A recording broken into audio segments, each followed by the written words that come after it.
ಶ್ರೀ ಗುರುಭ್ಯೋ ನಮಃ. ಹರಿ ಓಂ. ಶುದ್ಧಾನಂದೋರು ಸಂವಿದ್ಯುತಿ ಬಲಬಹುಲೌದಾರ್ಯ ವೀರ್ಯಾದಿದೇಹಂ ಚಿಂತಾ ಸಂತಾಪಲೇಪೋದ್ಭವಮೃತಿಮುಖರಾಶೇಷ ದೋಷಾತಿದೂರಂ ಸದ್ಭಿರ್ವೈರಾಗ್ಯ ಪ್ರತ್ಯಶ್ರುತಿಮತಿನಿಯತಧ್ಯಾನಜಜ್ಞಾನಯೋಗಾತ್ ಗಮ್ಯಂ ವಂದೇ ಮುಕುಂದಾವಿತಮಮಲಮಲಂ ಬ್ರಹ್ಮ ವೇದಾಂತವೇದ್ಯಂ ಅಭ್ರಮಂ ಭಂಗರಹಿತಂ ಅಜಡಂ ವಿಮಲಂ ಸದಾ ಆನಂದತೀರ್ಥಮತುಳಂ ಭಜೆ ತಾಪತ್ರಯಾಪಹಂ. ಮೂಕೋಪಿ ಯತ್ಪ್ರಸಾದೇನ ಮುಕುಂದ ಶಯನಾಯತೆ ರಾಜರಾಜಾಯತೆ ರಿಕ್ತೋ ರಾಘವೇಂದ್ರಂ ತಮಾಶ್ರಯೇ. ಆಪಾದಮೌಲಿಪರ್ಯಂತಂ ಗುರುಣಾಮಾಕೃತಿಂ ಸ್ಮರೇತ್ ತೇನ ವಿಘ್ನಾಃ ಪ್ರಣಶ್ಯಂತಿ ಸಿದ್ಧ್ಯಂತಿ ಚ ಮನೋರಥಾಃ. ಶ್ರೀವೇದಾಂತಮಹಾಚಲಂ ಹಿ ಪರಿತಃ ಸಂಯೋಜ್ಯ ಸೂತ್ರಾಹಿಪಂ ಸದ್ವಾತಾಗಮಪೋಷಿತಾತ್ಮಹೃದಯಂ ತತ್ಪೂರ್ವಪಕ್ಷಾಸುರೈಃ ಸಿದ್ಧಾಂತೋಕ್ತಿಸುರೇಶ್ವರೈಶ್ಚ ಮಥಿತೋ ಯಃ ಕೃಷ್ಣದುಗ್ಧಾಂಬುಧಿಃ ಸ್वीयानामृतं प्रयच्छति समां पायात् गुणोद्यन्मणिः. सच्छास्त्रोदितवर्त्मना पदमिदं ध्यायन्मदङ्काङ्कितो मन्मन्त्रं जपशास्त्रसम्पदमथो दास्यामि भाग्यैः सह. तत्तत्त्वान्यपि बोधयामि तदनुप्राप्यो मदङ्घ्रिर्भवेत् इत्याघोषयतीव यः करचयैः तं वाजिवक्त्रं भजे. सिञ्जन्नूपुरशोभिपादकमलां मन्दस्मितोद्यन्मुखीं कञ्जाक्षीं कुचभारभीरुविलसन्मध्यां क्वणत्कङ्कणां शम्वाद्यैः परिसेवितां सुवसनां चाम्बूनदालङ्कृताम् अम्बां तां प्रणतोऽस्मि कृष्णरमणीं लम्बालकां रुक्मिणीम्. सत्सङ्गमानससरोवरमध्यवर्ती कृष्णाङ्घ्रिचारुकमलार्पितचित्तवृत्तिः शास्त्रातिमञ्जुपदरञ्जितरम्यसंसत् आस्माकहृत्सरसितेस्तु समध्वहंसः. तपो विद्या विरक्त्यादि सद्गुणौ भाकरानहम् वादिराजगुरून् वन्दे हयग्रीवपदाश्रयान्. ಶ್ರೀ ಹರಿವಾಯು ಗುರುಗಳ ಚರಣಾರವಿಂದಗಳಲ್ಲಿ ಭಕ್ತಿಪೂರ್ವಕ ಪ್ರಣಾಮಗಳನ್ನು ಅರ್ಪಿಸಿ, ಭಾವಿ ಸಮೀರ ವಾದರಾಜರು ರಚನೆ ಮಾಡಿದಂತಹ ಕೃತಿ ರುಕ್ಮಿಣೀಶ್ ವಿಜಯ ಅಂತ ಬಹಳ ಪ್ರಸಿದ್ಧವಾದ ಕಾವ್ಯ. ಬರೀ ದೇವಲೋಕದಲ್ಲಿ ಅಷ್ಟೇ ಅಲ್ಲ, ರಾಜರೇ ಹೇಳುವಂತೆ ಈ ರುಕ್ಮಿಣೀಶ್ ವಿಜಯ ಕಾವ್ಯ ದೇವತೆಗಳು ಕೂಡ ಶ್ಲಾಘನೆ ಮಾಡುವಂತಹ ಕಾವ್ಯ ಅಂತ ತಿಳಿಸಿದ್ದಾರೆ. ನಿರ್ವಿಘ್ನವಾಗಿ ಇವತ್ತು ಹಾಗೂ ನಾಳೆ ಈ ರುಕ್ಮಿಣೀಶ್ ವಿಜಯದ ಕೆಲವು ಭಾಗಗಳನ್ನು ಯಥಾಮತಿ ಯಥಾ ಸಂಕ್ಷೇಪ ಯಥಾ ಕಾಲ ಅನುಸಂಧಾನ ಮಾಡ್ತಾ ಇದ್ದೇನೆ.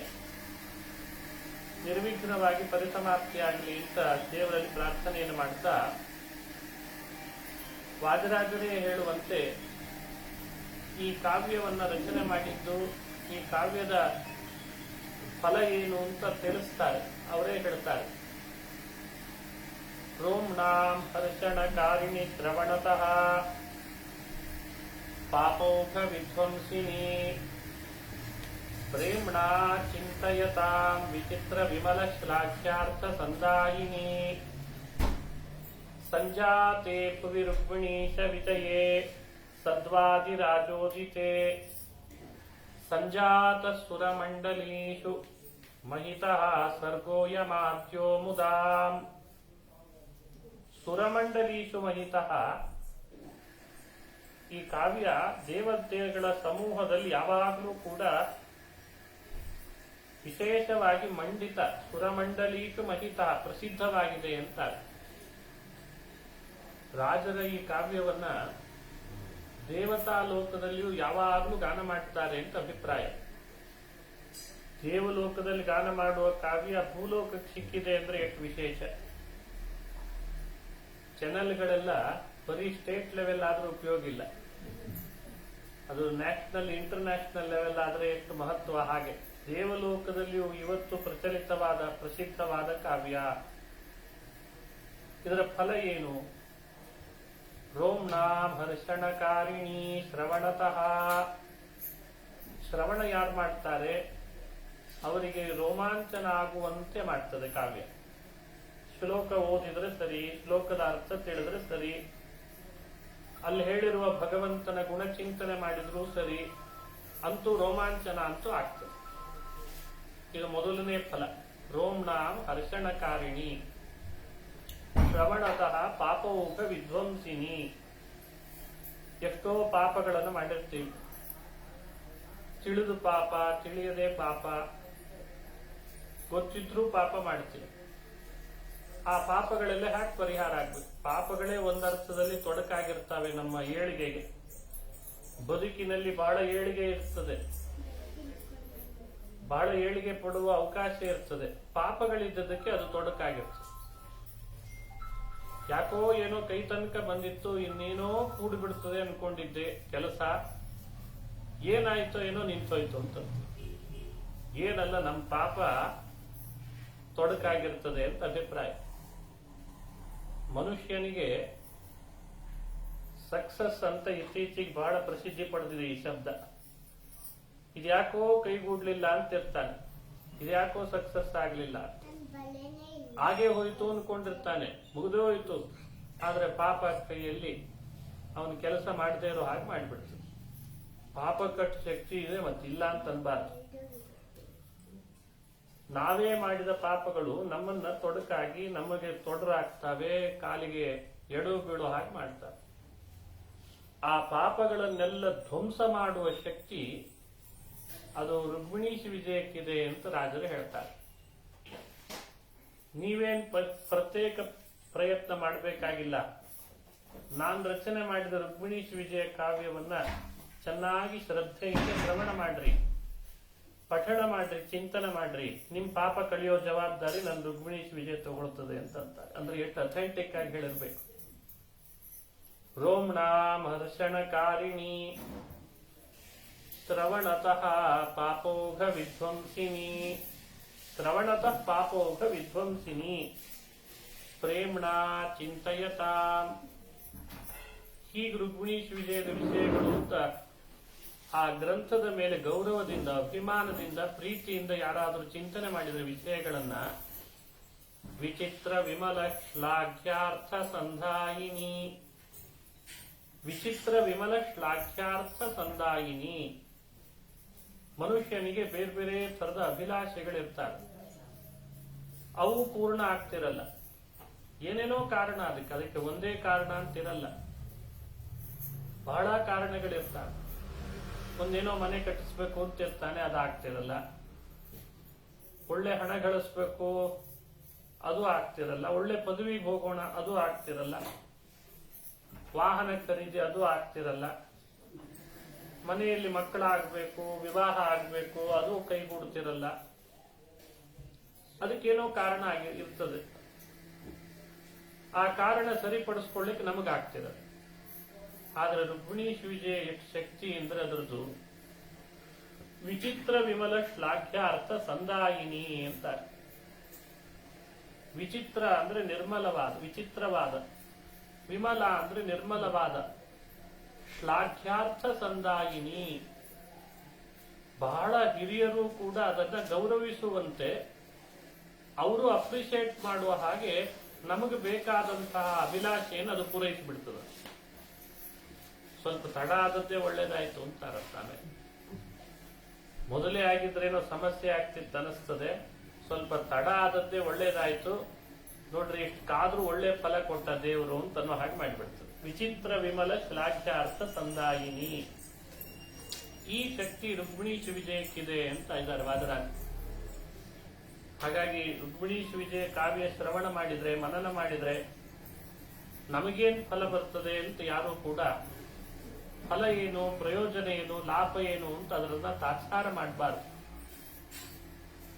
ಇನ್ನು ವಾದರಾಜರು ಅಂದ್ರೆ ಅವರು ಲೋಕ ಕಲ್ಯಾಣಕ್ಕಾಗಿ ಅವತಾರ ಮಾಡಿದಂತಹ ಮಹಾನುಭಾವರು. ಯಾರು ಲೋಕ ಕಲ್ಯಾಣಕ್ಕಾಗಿ ಬಂದಿರ್ತಾರೆ, ತಮ್ಮ ಸ್ವಾರ್ಥವನ್ನ ದೂರ ಸರಿಸಿ ಅವರೇನ್ ಗ್ರಂಥಗಳನ್ನು ರಚನೆ ಮಾಡಿ ಕೊಡ್ತಾರೆ, ಅವೆಲ್ಲ ದೇವರು ಪ್ರೀತನಾಗ್ತಾನೆ. ಅವುಗಳಿಂದೆಲ್ಲ ದೇವರು ಪ್ರೀತನಾಗ್ತಾನೆ. ನಾವು ದೇವರನ್ನ ಸ್ತೋತ್ರ ಮಾಡಿದ್ರೆ ಭಗವಂತ ಪ್ರೀತನಾಗಲ್ಲ ಅಂತಲ್ಲ. ಆದ್ರೆ ಎಲ್ಲೋ ಒಂದ್ ಕಡೆಯಿಂದ ನಮಗೆ ಲೋಕ ಕಲ್ಯಾಣಕ್ಕಿಂತ ಸ್ವಾರ್ಥ ಜಾಸ್ತಿ ಸೇರಿರ್ತದೆ. ಅದು ಸೇರ್ಕೊಳ್ತದೆ. ನಾವೇನೋ ಬೇಡ ಅಂತಿರ್ತೀವಿ ಬಾಯಿ ಮಾತಿನಲ್ಲಿ, ಆದ್ರೆ ಒಳಗೆ ಮನಸ್ಸಿನಲ್ಲಿ ಎಲ್ಲೋ ಸೇರ್ಕೊಂಡಿರ್ತದೆ. ಮಹಾತ್ಮರಾದವ್ರಿಗೆ ಅದಿರಲ್ಲ. ಅವರು ಭೂಮಿಗೆ ಬಂದದ್ದೇ ಹಾಗೆ ಬಂದಿರ್ತಾರೆ. ಇದನ್ನು ವಾದರಾಜರ ಕಥೆಗಳಲ್ಲಿ ಎಷ್ಟು ಕಡೆ ನೋಡಿಲ್ಲ ನಾವು. ರಾಜರು ಎಷ್ಟು ಲೋಕಾನುಗ್ರಹಶೀಲರು ಅಂತ ಅವರ ಚರಿತ್ರೆಯನ್ನು ಶ್ರವಣ ಮಾಡಿದವರಿಗೆಲ್ಲ ಅನುಭವಕ್ಕೆ ಬಂದಿದೆ. ಲಕ್ಷ್ಮೀ ಶೋಭಾನ ಎಷ್ಟು ಜನರ ಮನೆಯಲ್ಲಿ ಇವತ್ತು ಪಾರಾಯಣ ಆಗ್ತಾ ಇಲ್ಲ. ಯಾರೆಲ್ಲ ಅದ್ರ ಬಗ್ಗೆ ಅದರಿಂದ ಫಲಗಳನ್ನು ಪಡೆದದ್ದು ಅಂತ ನಾವು ನೋಡಿಲ್ಲ. ಕನ್ನಡದಲ್ಲಿ ರಚನೆ ಮಾಡಿಕೊಟ್ಟ ಲಕ್ಷ್ಮೀ ಶೋಭಾನ ಮನೆ ಮನೆಗಳಲ್ಲಿ ಇವತ್ತು ಸೌಭಾಗ್ಯಪ್ರದವಾಗ್ತಾ ಇದೆ ಅಂದ್ರೆ ಅದನ್ನು ರಚಿಸಿರುವಂತಹ ರಾಜರಲ್ಲಿರುವ ಕಲ್ಯಾಣ ದೃಷ್ಟಿ ಎಷ್ಟಿರಬೇಕು. ನಹಿ ಕಲ್ಯಾಣ ಕಶ್ಚಿತ್ ದುರ್ಗತಿಂ ತಾತ ಗಚ್ಚತಿ ಅಂತಂದಿದ್ದಾನೆ ಶ್ರೀಕೃಷ್ಣ ಪರಮಾತ್ಮ ಭಗವದ್ಗೀತೆ. ಕಲ್ಯಾಣ ಕೃತ ಕಶ್ಚಿತ್, ಯಾವ ವ್ಯಕ್ತಿ ಸಮಾಜಕ್ಕೆಲ್ಲ ಕಲ್ಯಾಣವನ್ನು ಮಾಡ್ತಾನೆ ಅವನು ಎಂದೂ ದುರ್ಗತಿಗೆ ಹೋಗಲಾರ. ಈ ದೃಷ್ಟಿ ಇಟ್ಕೊಂಡು ಹೊರಟ ಅಂದ್ರೆ ತಾನೂ ನೆಮ್ಮದಿಯಿಂದ ಇರ್ತಾನೆ, ಸಮಾಜವು ನೆಮ್ಮದಿಯಿಂದ ಇರ್ತದ, ಕುಟುಂಬವು ನೆಮ್ಮದಿಯಿಂದ ಇರ್ತದೆ.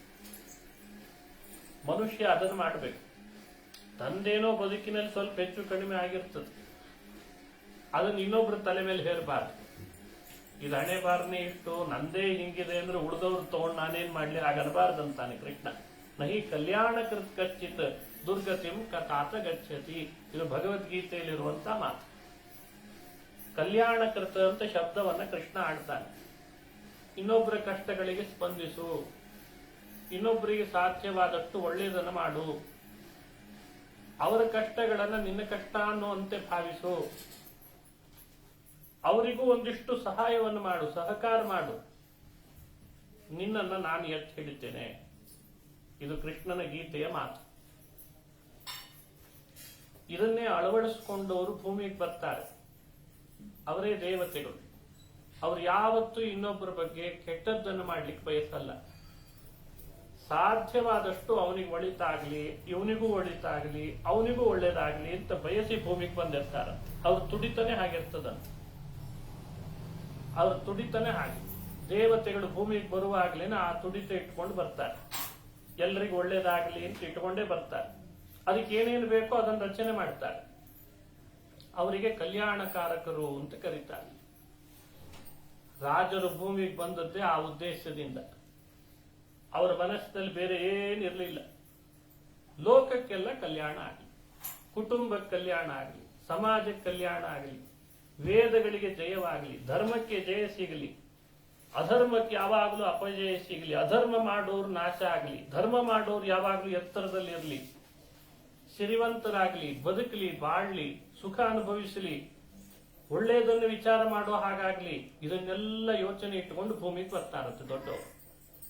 ಅದಕ್ಕೇನ್ ಬೇಕೋ ಆ ಕಾಲದಲ್ಲಿ ಅದನ್ನೇ ಉಪಯೋಗಿಸ್ತಾರ.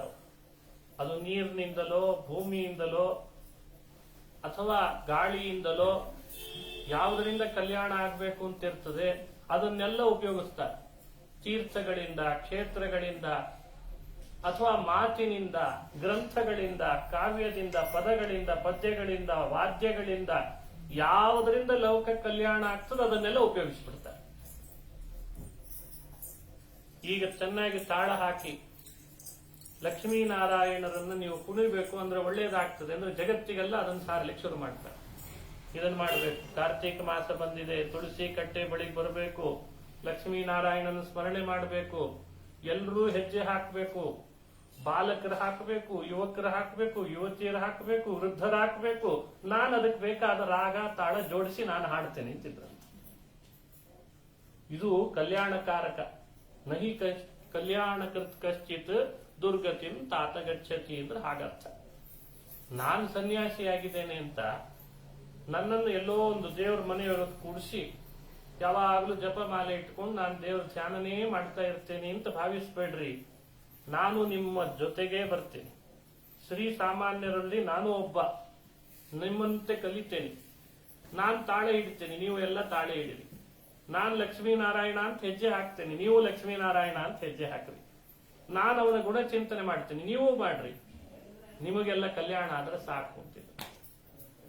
ಇದು ಕಾಲ ಕಾಲಕ್ಕೆ ಮನೆಯೊಳಗೆ ಹೀಗೆಲ್ಲ ಇದನ್ನ ರೆವಲ್ಯೂಷನ್ ಅಂತ ಕರೀತಾರಲ್ಲ, ಅದನ್ನ ಮಾಡಿದಂತಹ ಮಹಾನುಭಾವರು ಮೊಟ್ಟ ಮೊದಲು ವಾದರಾಜರು. ಎಲ್ಲ ಕಡೆಯಲ್ಲಿ ಅದನ್ನು ಮಾಡಿದ್ರಂತೆ. ಕೃಷ್ಣನ ಕತೆ ಹೇಳ್ರಿ, ಅದನ್ನು ಚಿಂತಿಸ್ರಿ, ನಿಮ್ ಭಾಷೆಯಲ್ಲೇ ಮಾಡಿಕೊಡ್ತೇನೆ ಅಂತ. ಹಾಗಾಗಿ ಕಲ್ಯಾಣಕಾರಕರಾದ ಮಹಾನುಭಾವರಾದ ವಾದರಾಜರು ಈ ರುಕ್ಮಿಣೀಶ್ ವಿಜಯ ಅನ್ನೋ ಕಾವ್ಯವನ್ನ ರಚನೆ ಮಾಡಿಕೊಟ್ರು. ಕಾವ್ಯಗಳಿಗೆ ಕಾಂತಾ ಸಂಹಿತಾ ಅಂತ ಕರೀತಾರೆ. ಸಂಹಿತೆಗಳು ಮೂರಿದ್ದಾವೆ: ಮಿತ್ರ ಸಂಹಿತಾ, ಪ್ರಭು ಸಂಹಿತಾ, ಕಾಂತಾ ಸಂಹಿತಾ ಅಂತ.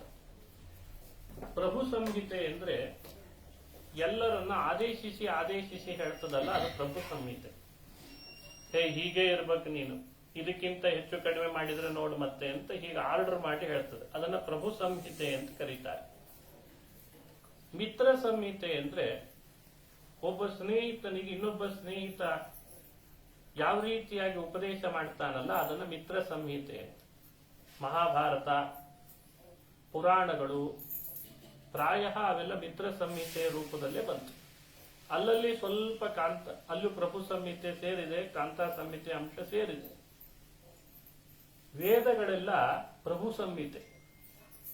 ಅಲ್ಲಿ ಯಾವತ್ತೂ ಕೂಡ ಇದು ಹೀಗ್ ಮಾಡಬಹುದು ಅಂತ ಹೇಳಲ್ಲ, ಹೀಗ್ ಮಾಡಬೇಕು ಅಂತ ಹೇಳ್ತಾರೆ. ಅದಕ್ಕೆ ಪ್ರಭು ಸಂಹಿತೆ. ಕಾಂತಾ ಸಂಹಿತೆಗಳು ಅಂದ್ರೆ ಕಾವ್ಯಗಳು. ಕಾಂತಾ ಸಂಹಿತೆ ಅಂತ ಯಾಕೆ ಕರೀತಾರೆ? ಕಾಂತಾ ಅಂತಂದ್ರೆ ಗಂಡ ಹೆಂಡತಿಯರಲ್ಲಿ ಗಂಡ ದಾರಿ ತಪ್ಪಿರ್ತಾನೆ, ಹೆಂಡತಿ ಅವನನ್ನು ಉಪದೇಶ ಮಾಡಿ ಸರಿದಾರಿಗೆ ತರಬೇಕಾಗ್ತದೆ. ಆವಾಗ ಉಪದೇಶದ ಮಾತುಗಳು ಹೇಗಿರ್ತವೆ? ಆ ಮಾತುಗಳನ್ನು ಅನುಕರಣೆ ಮಾಡ್ತಾವಾದ್ರಿಂದ ಕಾವ್ಯಗಳೆಲ್ಲ ಕಾಂತಾ ಸಂಹಿತೆ ಅಂತ ತಿಳಿತಾರೆ. ಹಾಗೆ ರುಕ್ಮಿಣೀಶ್ ವಿಜಯ ಅದು ಒಂದು ಕಾಂತಾ ಸಂಹಿತೆ. ಪ್ರತಿಯೊಬ್ಬ ಸಮಾಜದ ಸದಸ್ಯರನ್ನ ಆಧ್ಯಾತ್ಮಿಕ ವಿಷಯಗಳನ್ನು ತಿಳಿಸುವುದರ ಮೂಲಕ ಭಗವಂತ ಅತ್ಯಂತ ಸುಲಭನಿದ್ದಾನೆ, ಅವನನ್ನು ಆರಾಧಿಸೋದು ಬಹಳ ಸುಲಭವಿದೆ, ನಾವು ಅದನ್ನು ಮಾಡ್ತಿಲ್ಲ ಅಷ್ಟೇ ಅಂತ ನಮಗನಿಸಿರಬೇಕು. ಭಗವನ್ ಮುಖರಾಗಿರಬೇಕು, ಅವನನ್ನು ಮರೆತಿರಬಾರದು, ಅವನ ಸ್ಮರಣೆ ಬಿಟ್ಟಿರಬಾರದು. ಹೀಗೆ ಮಾಡ್ಲಿಕ್ಕೆ ಏನು ಬೇಕೋ ಅದನ್ನೆಲ್ಲ ರುಕ್ಮಿಣೀಶ್ ವಿಜಯ ಮಾಡ್ತೀವಿ. ಈ ರೀತಿ ಕಾಂತಾ ಸಂಹಿತೆಯ ಮೂಲಕ ಕಾವ್ಯ ಅಂತ ಹೇಳಿ ಕಾವ್ಯ ಲಕ್ಷಣ, ಕಾವ್ಯ ರಚನೆ ಮಾಡಿದ ಬಹಳಷ್ಟು ಕವಿಗಳು, ಅವರಿಗೂ ಕೂಡ ಈ ಕಾವ್ಯ ನೋಡಿದ ಕೂಡಲೇ ಕಾವ್ಯ ಅಂದ್ರೆ ಹೀಗಿರ್ಬೇಕಂತ ಒಂದು ಮಾರ್ಗದರ್ಶನ. ಸಮಾಜದ ಪ್ರತಿಯೊಬ್ಬನು ಈ ಕಾವ್ಯ ನೋಡಿದಾಗ ಕಾವ್ಯ ಲಕ್ಷಣದ ಕಡೆ ಅಷ್ಟೇನು ಜಿಜ್ಞಾಸೆ ಮಾಡದೆ ಇರುವವರು ಇರ್ತಾರೆ. ನಾವು ಆಧ್ಯಾತ್ಮಿಕವಾಗಿ ಕಾವ್ಯ, ಅವರಿಗೆ ಆಧ್ಯಾತ್ಮಿಕ ವಿಷಯಗಳನ್ನೇ ಒಳಗೊಂಡು, ಕೌಟುಂಬಿಕ ವಿಷಯಗಳನ್ನು ಒಳಗೊಂಡು, ಇನ್ನು ಕೆಲವು ವಿದ್ವಾಂಸರಿರ್ತಾರೆ ವಿದ್ವಸ್ತರದಲ್ಲಿ, ಅವರಿಗೆಲ್ಲ ಭಾಗವತದಲ್ಲಿ ಬರುವಂತಹ ವಿಷಯಗಳನ್ನ ಹೇಗೆ ವಿಸ್ತಾರ ಮಾಡಬೇಕು ಅಂತ ಭಾಗವತಕ್ಕೆ ದಶಮ ಸ್ಕಂದಕ್ಕೆ ವ್ಯಾಖ್ಯಾನನೂ ಮಾಡಿ, ವಿದ್ವಾಂಸರ ಸ್ತರ ಹಾಗೆ ಒಬ್ಬರೇ ಎಲ್ಲರೂ ಒಂದೇ ತರ ಇರ್ತಾರೆ ಅಂತಿಲ್ಲ. ಬಹುರುಚಿ, ಲೋಕೋಹಿ ಭಿನ್ನ ರುಚಿ, ಭಿನ್ನ ಭಿನ್ನ ರುಚಿ ಅವರಿಗೆ ತಕ್ಕಂತೆ ವಿಷಯಗಳನ್ನು ಒದಗಿಸುವಂತಹ ಕಾವ್ಯ ಅದು ರುಕ್ಮಿಣೀಶ್ ವಿಜಯ ಅಂತ ನಾವು ಅನುಸಂಧಾನ ಮಾಡಬೇಕು. ಬಹಳ ವಿಸ್ತಾರವಾದ ಕಾವ್ಯ. ಈ ಕಾವ್ಯ ರಚನೆ ಹಿನ್ನೆಲೆಯಲ್ಲಿ ಕಥೆನೂ ಕೇಳಿರ್ತೀವಿ ನಾವು. ರಾಜರು ಪುಣ್ಯಪತ್ತನಕ್ಕೆ ಬಂದಿದ್ರಂತೆ. ಪುಣ 3 ಬಾರಿ ಭಾರತವನ್ನ ಸಂಚರಿಸಿದ ಮಹಾನುಭಾವ. ಅವರಿಗೆಲ್ಲ ಭಾಷೆಗಳು ಗೊತ್ತಿತ್ತು. ಎಲ್ಲ ಕಡೆ ಸಂಚಾರ ಮಾಡಿದ್ರಿಂದ 120 ವರ್ಷಗಳಷ್ಟು ಕಾಲ ಭೂಮಿ ಒಳಗೆ ಪರಿಪೂರ್ಣ ಆಯುಷ್ಯವನ್ನ ಸಾರ್ಥಕ ಮಾಡಿದಂತಹ ಮಹಾನುಭಾವರು ವಾದರಾಜರು. ಬಹುಬೇಗ ಸನ್ಯಾಸಾಶ್ರಮವನ್ನು ಸ್ವೀಕಾರ ಮಾಡಿದರು. 120 ವರ್ಷಗಳಷ್ಟು ಕಾಲ ಸಂಚಾರ ಮಾಡಿದರು. ಶ್ರೀಕೃಷ್ಣ ಪರಮಾತ್ಮನ ಪರ್ಯಾಯವನ್ನು ಮಾಡಿದರು. ಕೃಷ್ಣ ಪರಮಾತ್ಮ ಅಂದ್ರೆ ಉಡುಪಿಯ ಕೃಷ್ಣ ಪರಮಾತ್ಮನ ಪೂಜೆ ಕೈಂಕರ್ಯವನ್ನ ಅಲ್ಲಲ್ಲಿ ಇದ್ದಂತಹ ಸಮಾಜದ ಅಂಕು ಡೊಂಕುಗಳನ್ನು ಚೆನ್ನಾಗಿ ತಿದ್ದುತ್ತಾ ಬಂದರು. ಅದು ಎಲ್ಲಾ ಕ್ಷೇತ್ರಗಳಲ್ಲಿ. ಕೆಲವೊಮ್ಮೆ ರಾಜರಿಗೆ ಬಂದ ಸಮಸ್ಯೆಗಳು ಅವುಗಳನ್ನು ಸರಿಪಡಿಸಿದ್ರು. ಕೆಲವೊಮ್ಮೆ ಮತದ ಘರ್ಷಣೆಗಳು ಅದನ್ನು ಸರಿಪಡಿಸಿದ್ರು. ಅದನ್ನು ಹ್ಯಾಕ್ ಸರಿಪಡಿಸಬೇಕು ಅಂತ ಹೇಳಿಕೊಟ್ರು. ಕೆಲವೊಮ್ಮೆ ಅಲ್ಲಲ್ಲಿ ಬಂದ ಏನೂ ಗೊತ್ತಿಲ್ಲದಂತಹ ಪಾಮರರಲ್ಲಿ ಬಂದಂತಹ ಘರ್ಷಣೆಗಳು ಅಥವಾ ಅವರಿಗೆ ಬಂದ ಆಪತ್ತುಗಳು ಅದನ್ನು ಪರಿಹಾರ ಮಾಡಿದ್ರು. ಎಷ್ಟೋ ಪಾಮರರಿಗೆ ಬೇರೆ ಬೇರೆ ತರದ ಆಪತ್ತುಗಳು ಬರ್ತಿತ್ತು, ಅದನ್ನು ಪರಿಹಾರ ಮಾಡ್ತಿದ್ರು. ಅಭಿಲಾಷೆಗಳನ್ನು ಪೂರೈಸ್ತಾ ಬರ್ತಿದ್ರು. ಇದೆಲ್ಲ ವಾದರಾಜರ ಚರಿತ್ರೆಯಲ್ಲಿ ನಾವು ನೋಡ್ತೇವೆ. ಹಾಗೆ ಒಮ್ಮೆ ಪುಣ್ಯಪತ್ತನಕ್ಕೆ ಬಂದಿದ್ದಾರೆ. ಪುಣ್ಯಪತ್ತನ ಅಂದ್ರೆ ಇವತ್ತು ಪುಣ. ಅಲ್ಲಿ ಆಗಲೇ ನಿಗದಿತವಾದ ಒಂದು ಕಾವ್ಯದ ಆನೆ ಮೇಲಿನ ಮೆರವಣಿಗೆ, ಶೋಭಾಯಾತ್ರೆ. ಅದು ಮತ್ತೊಬ್ಬ ಕವಿಗಳು ರಚನೆ ಮಾಡಿದ್ರು. ಅವರೇನು ಸಾಮಾನ್ಯ ಕವಿಗಳಲ್ಲ, ಬಹಳ ಎತ್ತರದ ಕವಿಗಳು, ಬಹಳ ಎತ್ತರ. ಅವರ ಕಾವ್ಯ ಇವತ್ತು ಜನಜನಿತ. ಕಾವ್ಯದ ದೃಷ್ಟಿಯಲ್ಲಿ ಅದನ್ನು ನಾವು ಶ್ಲಾಘಿಸಬೇಕು, ಗುಣಗ್ರಾಹಿಗಳಾಗಬೇಕು. ಆ ಕಾವ್ಯಕ್ಕೆ ಆಗಲೇ ಆನೆಯ ಮೇಲೆ ಮೆರವಣಿಗೆ ಮಾಡಬೇಕು ಅಂತ ರಾಜ ಘೋಷಿಸಿದ್ದ. ವಾದರಾಜರು ಆ ಊರಿಗೆ ಹೋದಾಗ ಹೀಗೊಂದು ಕಾವ್ಯಕ್ಕೆ ಮೆರವಣಿಗೆ ನಡೆಸಿದೆ ಅಂದ್ರೆ ರಾಜರಿಗೆ ಆ ಕಾವ್ಯಕ್ಕೆ ಮೆರವಣಿಗೆ ಆಗೋದನ್ನು ತಡಿಬೇಕು ಅಂತ ಇರಲಿಲ್ಲ. ಉದ್ದೇಶ ಏನಿತ್ತು ಅಂದ್ರೆ ಭಗವಂತ ಈ ಸಂಕಲ್ಪ ಹೀಗೆ ಮಾಡಿದಾನೀಗ, ಮಧ್ವ ಸಿದ್ಧಾಂತಕ್ಕೆ ಅನುಗುಣವಾಗಿ ಕೃಷ್ಣನಲ್ಲಿ ಮಾಡಬೇಕಾದ ಭಕ್ತಿಯ ಪ್ರಚಾರ ಹಾಗೂ ಕೃಷ್ಣನ ಮಹಿಮೆಯನ್ನು ತೋರಿಸಲಿಕ್ಕೆ ಇದೊಂದು ಅವಕಾಶ ಅಂತ ಯೋಚನೆ ಮಾಡಿದ್ರಂತೆ. ಇದೇ ನೋಡಿ, ಮನುಷ್ಯ ಅವಕಾಶಗಳನ್ನ ಹೇಗೆ ಉಪಯೋಗಿಸ್ಕೊಳ್ಬೇಕು ಅನ್ನೋದು ವಾದರಾಜರಿಂದ ಕಲಿಬೇಕು. ಇದೊಂದು ಅವಕಾಶ.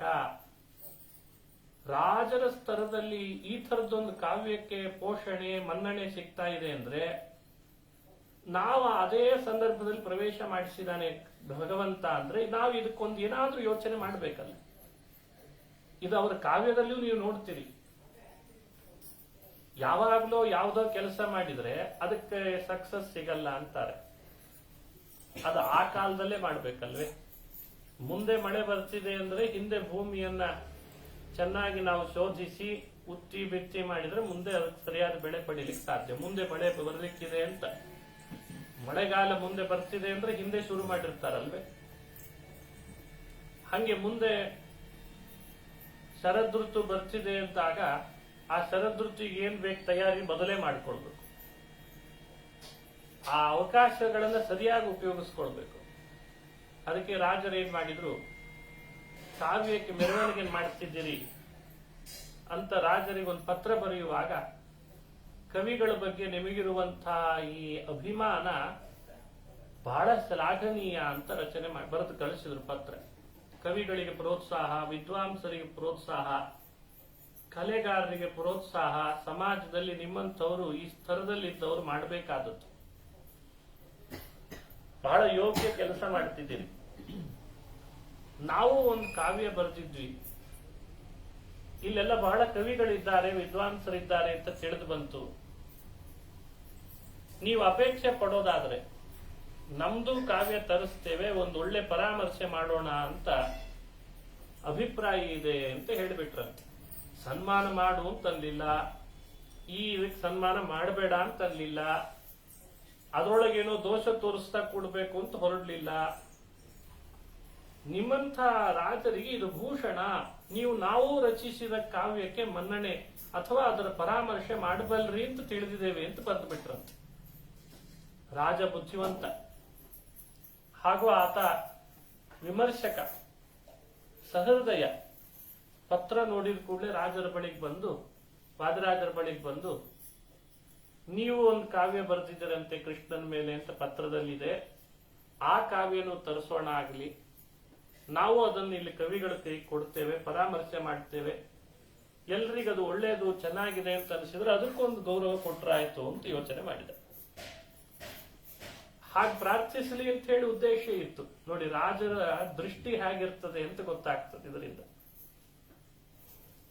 ಆಯ್ತು ಅಂತ ಆ ಕಾವ್ಯ ತರಿಸ್ಬೇಕು ಅಂತ ಕೊಡ್ರಿ ಅಂತಂದ್ರೆ ರಾಜರಂತಾರೆ, ಇಲ್ಲ ಅದು ನಮ್ಮ ಉಡುಪಿ ಪ್ರಾಂತದಲ್ಲಿ ಇದೆ ಬರೆದಿಟ್ಟದ್ದು, ತರಿಸ್ಲಿಕ್ಕೆ ಕೆಲವು ದಿನ ಆಗ್ತದೆ ಅಂದ್ರಂತೆ. ಕೆಲವು ದಿನಗಳಾಗ್ತಾವೆ, ದಿನ ಸಮಯ ಬೇಕು ಅಂದ್ರೆ ಸಮಯ ತಗೊಳ್ರಿ, ಪರವಾಗಿ ನೀವು ತರಿಸಿದ ಮೇಲೆ ಮಾಡಿದ್ರೆ ಆಯ್ತು ಅಂತ. ಸರಿ, ತರಿಸಿಕೊಡ್ಲಿಕ್ಕೆ ಅಂತ ಒಬ್ಬ ನೇಮಕ ಮಾಡ್ತಾರೇನೋ ಪ್ರಾಯ. ಆತ ಅಲ್ಲಿಗೆ ಹೋಗಿ ಅದನ್ನ ತರೋಷ್ಟ್ರಲ್ಲಿ ದಿನ ಹಿಡಿತದೆ. ಅವ್ರು ಯಾವತ್ ತರಿಸ್ತಾರ ಅವತ್ತೇ ಮಾಡಿದ್ರೆ ಆಯ್ತು. ಈ ಕೂಡ್ಲೆ ಕೃಷ್ಣನ್ ಬಗ್ಗೆನೇ ಈಗ ನಾವು ಮಾಡ್ತಿರುವ ಕಾವ್ಯಕ್ಕೆ ಮೆರವಣಿಗೆ, ಅವ್ರು ರಚನೆ ಮಾಡಿರೋದು ಕೂಡ ಕೃಷ್ಣನ ಬಗ್ಗೆನೇ ಒಂದು ಕಾವ್ಯ. ಅಷ್ಟು ವೇಗದಲ್ಲಿ ಉದ್ವೇಗದಲ್ಲಿ ಮಾಡುವುದಲ್ಲ, ಅವರದ್ದು ತರಿಸಿಬಿಡೋಣ ಆಮೇಲೆ ಮಾಡೋಣ ಅಂತ ಅದನ್ನ ಹಾಗೆ ಸ್ಟಾಪ್ ಮಾಡಿಸ್ಬಿಟ್ಟ. ಸರಿ, ರಾಜರಿಗೂ ಬೆಳಗ್ಗೆ ಆನ್ಹಿಕ ಆಗ್ಬೇಕು, ಪಾಠ ಆಗ್ಬೇಕು, ಭಗವಂತನಿಗೆ ಪೂಜೆ ಆಗ್ಬೇಕು, ಸ್ನಾನಂ ತ್ರಿಶ್ರವಣಂ ಚರೇತ್, ಸನ್ಯಾಸಿಗಳು 3 ಬಾರಿ ಸ್ನಾನ ಮಾಡಬೇಕು. ಹಾಗಾಗಿ ಓಂಕಾರದ ಜಪ ಆಗ್ಬೇಕು.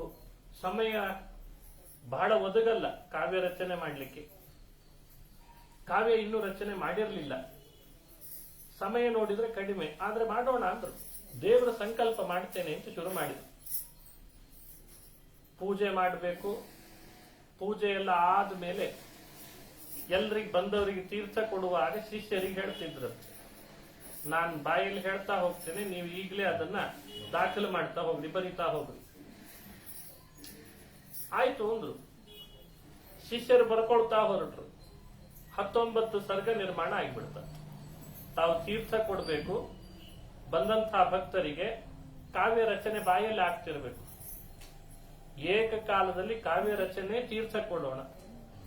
ಹಾಗೆ ತಾವು ಗಂಧ ಅಕ್ಷತೆಗಳನ್ನ ದೇಹದಲ್ಲಿ ಲೇಪನೆ ಮಾಡ್ಕೊಳ್ತಿರ್ಬೇಕು, ಬಾಯಲ್ಲಿ ಕಾವ್ಯ ರಚನೆ ಆಗ್ತಿರ್ಬೇಕು. ಆಗ್ತದ? ಹೀಗೆ ಯಾರಾದ್ರೂ ಒಂದು ಲೇಖನ ಬರೆದು ಕೊಡ್ರಿ ನೋಡೋಣ. ಒಂದು ಲೇಖನ ಬರೆದು ಕೊಡ್ರಿ. ಅವರ ಕೌಶಲವನ್ನ ನೋಡ್ರಿ, ಅವರ ಕೌಶಲ ಎಷ್ಟು ಅಂತ ಗೊತ್ತಾಗ್ತದೆ. ಇದು ಅಶ್ರುತ ಪ್ರತಿಭಾ ಅಂತ ಕರೀತಾರೆ. ಅಶ್ರುತ ಪ್ರತಿಭೆ ಅಂತ ಹೆಸರು. ಅಂದ್ರೆ ಇದು ಪ್ರಯತ್ನ ಪೂರ್ವಕವಾಗಿ ಶಾಸ್ತ್ರಗಳನ್ನು ಇನ್ನೊಬ್ಬರ ಬಾಯಿಂದ ಕೇಳಿ ಕಲಿತು ಅಭ್ಯಾಸ ಮಾಡಿ ಈ ಕೂಡ್ಲೆ ಬಂದಂತಹದ್ದಲ್ಲ. ಅವರಿಗೆ ಆ ಥರದ ಪ್ರತಿಭೆ ಇತ್ತು ಅಂತ ಅನ್ನೋದು ತಿಳಿದು ಬರ್ತದೆ ಈ ಚರಿತ್ರೆಯಿಂದ. ದಾಖಲು ಮಾಡಿದ್ದಾರೆ ಈ ಚರಿತ್ರೆಯನ್ನ. ಸರಿ, ಇಂತ ಕಾವ್ಯ ರಚನೆ ಆಗೇ ಬಿಡ್ತು. ಕೆಲವೇ ದಿನಗಳಲ್ಲಿ ಕಾವ್ಯ ರಚನೆ ಆಗೋಯ್ತು. ರಾಜನಿಗೆ ಪುನಃ ಪತ್ರ ಬರೆದು ಕಳಿಸಿದ್ರು, ನಾವು ಹೇಳದಂತೆ ಕಾವ್ಯ ತಂದಿದ್ದಾರೆ ಊರಿನಿಂದ, ನೀವ್ ಯಾವಾಗ ಹೇಳ್ತೀರ ಅದನ್ನ ಪರಾಮರ್ಶೆ ಮಾಡ್ರಿ ಅಂತಂದ್ರು. ರಾಜ ಕವಿಗಳಿಗೆಲ್ಲ ಹೇಳಿ ಕಳಿಸಿದ. ತನ್ನ ಆಸ್ಥಾನದ ಕವಿಗಳನ್ನ ಕರೆಸಿದ, ವಿದ್ವಾಂಸರನ್ನ ಕರೆಸಿದ, ಅಲಂಕಾರ ವಿದ್ವಾಂಸರನ್ನ, ಸಾಹಿತ್ಯ ವಿದ್ವಾಂಸರನ್ನ ಕರೆಸಿದ, ವ್ಯಾಕರಣ ವಿದ್ವಾಂಸರನ್ನ ಕರೆಸಿದ, ಆ ಶಾಸ್ತ್ರಗಳಲ್ಲಿ ನಿಪುಣರನ್ನ ಕರೆಸಿ, ಸಬ್ಜೆಕ್ಟ್ ಸ್ಪೆಷಲಿಸ್ಟ್ ಅಂತ ಇರ್ತಾರೆ ಅವರನ್ನ ಕರೆಸಿ, ಎಕ್ಸ್ಪರ್ಟ್, ಮ್ಯಾಟರ್ ಎಕ್ಸ್ಪರ್ಟ್ ಬೇಕಲ್ಲ, ಎಕ್ಸ್ಪರ್ಟ್ ಗಳನ್ನು ಕಳಿಸಿ ಹೀಗೊಂದು ಕಾವ್ಯ ಬರೆದಿದ್ದಾರೆ, ಉಡುಪಿಯಿಂದ ಬಂದಿದ್ದಾರೆ, ಇವ್ರು ರಚಿಸಿರುವ ಕಾವ್ಯದ ಬಗ್ಗೆನೂ ಒಂದು ಪರಾಮರ್ಶೆ ಆಗಲಿ, ಇದ್ರ ಹಿಂದೆ ಈಗಾಗಲೇ ಒಂದು ಕಾವ್ಯದ ಪರಾಮರ್ಶೆ ಆಗಿತ್ತು, ಇದ್ರ ಬಗ್ಗೆ ಏನ್ ನಿಮ್ದೆಲ್ಲ ಅಭಿಪ್ರಾಯ ಅಂತ ಕೇಳ್ದ. ಎಲ್ಲರೂ ಅದನ್ನ ಕಾವ್ಯ ನೋಡ್ಲಿಕ್ಕೆ ಶುರು ಮಾಡಿದ್ರಂತಾವ. ಮೊದಲನೇ ಶ್ಲೋಕದಿಂದ ಆರಂಭ ಮಾಡಿ ಕೊನೆ ಶ್ಲೋಕದವರೆಗೂ ಇಷ್ಟಿಷ್ಟು ಅಂತ ಭಾಗಗಳಲ್ಲಿ ಏನಿದೆ ಅಂತ ಒಬ್ಬೊಬ್ರು ಒಂದೊಂದೊಂದೊಂದು ಯೋಚನೆ ಮಾಡ್ತಾ ವಿಚಾರ ಮಾಡ್ತಾ ಹೊರಟ್ರೆ, ಕೊನೆಗೆ ರಾಜನ ಸಭೆ ಒಳಗೆ ಸೇರಿದಾಗ ಕವಿಗಳೆಲ್ಲ ಒಕ್ಕೊರಳಿನಿಂದ ನಿರ್ಣಯ ಕೊಟ್ರಂತೆ, ಕಾವ್ಯ ಅಂದ್ರೆ ಹೀಗಿರ್ಬೇಕು, ಇದಕ್ಕಿಂತ ಮಿಗಿಲಾದ ಕಾವ್ಯನೇ ಇಲ್ಲ ರಾಜ, ಮಾಡೋದಾದ್ರೆ ಮೆರವಣಿಗೆ ಇದಕ್ ಮಾಡು ಅಂತಂದ್ರಂತೆ. ಅಂದ್ರೆ ರಾಜನನ್ನ ಪುಸಲಾಯಿಸಿ ಏನೋ ಮಾಂತ್ರಿಕ ಶಕ್ತಿಯಿಂದ ವಾದರಾಜರು ತಮ್ಮ ಕಾವ್ಯಕ್ಕೆ ಆನೆ ಮೇಲೆ ಮೆರವಣಿಗೆ ಮಾಡಿಸಿದ್ದಲ್ಲ. ಇದು ವಿಮರ್ಶೆ ಮಾಡಿ, ತುಲನಾತ್ಮಕ ವಿಮರ್ಶೆ ಮಾಡಿ ಅವರು ಕೊಟ್ಟ ನಿರ್ಣಯಕ್ಕೆ ಅನುಗುಣವಾಗಿ ರಾಜ ಈ ಕಾವ್ಯವನ್ನ ಅಂದಿನ ದಿನ ಆನೆ ಮೇಲಿಟ್ಟು ಮೆರವಣಿಗೆ ಮಾಡಿಸಿದ್ನಂತೆ. ಇದು ದಾಖಲಾಯಿತು. ಅಂದ್ರೆ ಒಬ್ಬ ವ್ಯಕ್ತಿ ಯಾವುದೇ ಕೃತ್ರಿಮ ವಿಚಾರಗಳಿಗೆ ಹೋಗದೆ, ಅಂದ್ರೆ ಏನೋ ಒಂದು ಇನ್ಫ್ಲುಯೆನ್ಸ್ ಅಂತ ಇರ್ತಿತ್ತು ಹಿಂದೆಲ್ಲ, ಈಗಲೇ ಜಾಸ್ತಿ. ಒಂದು ಪ್ರಶಸ್ತಿ ಘೋಷಣೆ ಮಾಡಿದ್ದಾರೆ ಅಂದ್ರೆ ಎಷ್ಟು ಕಡೆಯಿಂದ ಇನ್ಫ್ಲುಯೆನ್ಸ್ ಹೋಗಿರಬೇಕು ಅಂತ ಇವರೇ ವಿಚಾರ ಮಾಡ್ತಿರ್ತಾರೆ. ಅದು ಮೇಲೆ ಭಾರತ ರತ್ನದಿಂದ ಆರಂಭ ಮಾಡಿ ಈಗ ವಾಲ್ಮೀಕಿ ತನಕ ಬಂದಿರಬೇಕು ಪ್ರಶಸ್ತಿಗಳೆಲ್ಲ ಪ್ರಾಯ, ಆಮೇಲೆ ಕನಕಪೀಠ. ಹಿಂಗೆ ಒಂದು ಪ್ರಶಸ್ತಿ ಸಲುವಾಗಿ ಮನುಷ್ಯ ಎಷ್ಟೆಲ್ಲ ದಾರಿಗಳನ್ನು ಅವಲಂಬಿಸಿಕೊಂಡು ಪ್ರಯತ್ನ ಪಡ್ತಾನೆ ಅಂತ ನೀವು ಲೌಕಿಕದಲ್ಲಿದ್ದಾಗ ಸ್ಪಷ್ಟ ತಿಳಿಯುತ್ತದೆ.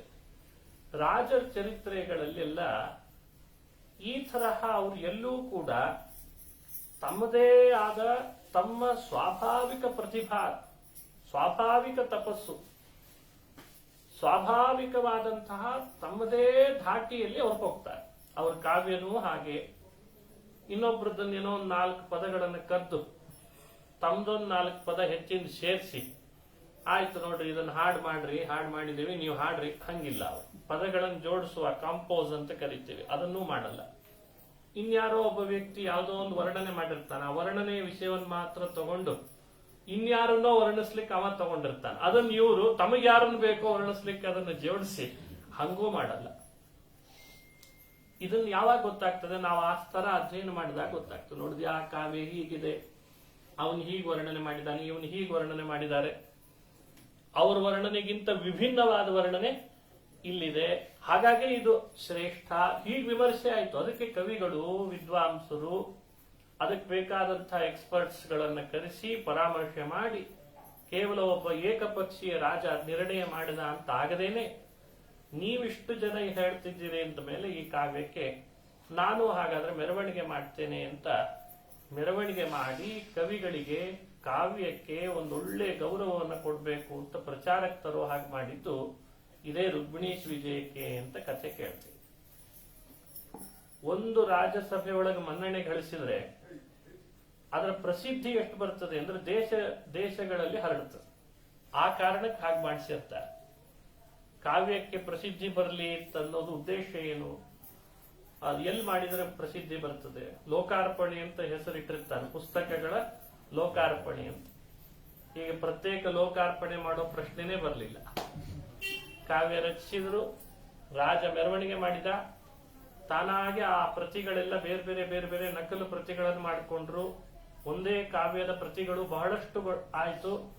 ಲೇಖಕರು ಅಂತಿರ್ತಿದ್ರು ಹಿಂದೆಲ್ಲ, ಲೇಖಕರ ಮೂಲಕ ಪ್ರತಿಗಳು ಜಾಸ್ತಿ, ಯಾಕೆ ರಾಜನ ಮನ್ನಣೆ ಕೊಟ್ಟನಲ್ಲ ಅಂತ. ಒಂದು ಕಾವ್ಯಕ್ಕೆ ರಾಜ ಮನ್ನಣೆ ಕೊಟ್ಟ ಅಂದ್ರೆ ಆ ಕಾವ್ಯ 100 ಮುದ್ರಣ, ಅಂದ್ರೆ ಈಗೆಲ್ಲ ಮುದ್ರಣ ಪಬ್ಲಿಕೇಶನ್ ಹೆಂಗೋ ಆಗೆಲ್ಲ ಒಂದು ಕಾವ್ಯಕ್ಕೆ ಇಷ್ಟು ಮನ್ನಣೆ ಸಿಕ್ಕಿದೆ ಅಂದ್ರೆ ಅನೇಕ ಕಾವ್ಯ ಬೇರೆ ಪ್ರತಿಗಳು ನಮಗ್ ಬೇಕು ಅಂತ ಬೇರೆ ದೇಶಗಳಿಗೆ ಅದು ಹರಡ್ಬಿಡುತ್ತೆ. ಇದಕ್ಕೆ ಪ್ರಚಯ ಅಂತ ಕರೀತಾರೆ. ಒಂದು ಕಾವ್ಯ 100 ಜನರನ್ನು ತಲುಪ್ತದೆ ಅಂದ್ರೆ ಅದಕ್ಕೆ ತಕ್ಕಂತೆ ಆ ಬರೆದಂತಹ ಕವಿ ಅಷ್ಟು ಗುರುದೇವತೆಗಳನ್ನು ಆರಾಧಿಸಿ ಅದಕ್ಕೆ ಮಂಗಳ ಮಾಡಿರ್ತಾನೆ. ಅದಕ್ಕೆ ತಕ್ಕಂತೆ ಆ ಕಾವ್ಯ ಪ್ರಸಿದ್ಧಿಗೆ ಬರ್ತದೆ. ಅವನ ಅಷ್ಟು ಪ್ರಾಮಾಣಿಕತೆ ಎಲ್ಲ ಅದರಲ್ಲಿ ಪ್ರತಿಬಿಂಬಿಸ್ತದೆ. ಅವನ ನಿಸ್ವಾರ್ಥತೆ, ಅವನು ಸಮಾಜಕ್ಕೆ ಮುಟ್ಲಿ ಅನ್ನುವಂತಹ ಅವನ ಕಳಕಳಿ ಎಲ್ಲ ಅಲ್ಲಿ ಪ್ರತಿಬಿಂಬಿಸ್ತದೆ. ಹಂಗೆ ಒಂದು ಕಾವ್ಯ 100 ಜನರನ್ನ 1000 ಜನರನ್ನ ತಲುಪ್ತಾ ಇದೆ ಅಂದ್ರೆ ಕಾವ್ಯ ರಚನೆ ಮಾಡಿದವನ ಮನಸ್ಸಿನೊಳಗಿರುವಂತಹ ಆ ಪ್ರಾಮಾಣಿಕತೆ, ನಿಸ್ವಾರ್ಥತೆ, ಅವನು ದೇವರಲ್ಲಿ ಮಾಡಿದ ಭಕ್ತಿ ಎಲ್ಲ ಅದರಲ್ಲಿ ಪ್ರತಿಬಿಂಬಿಸ್ತದೆ. ಇದನ್ನ ಮನುಷ್ಯ ಅರ್ಥ ಮಾಡ್ಕೊಳ್ಳಿ ಅಂತ ಇಂಥ ಕಾವ್ಯ ಇದೆ.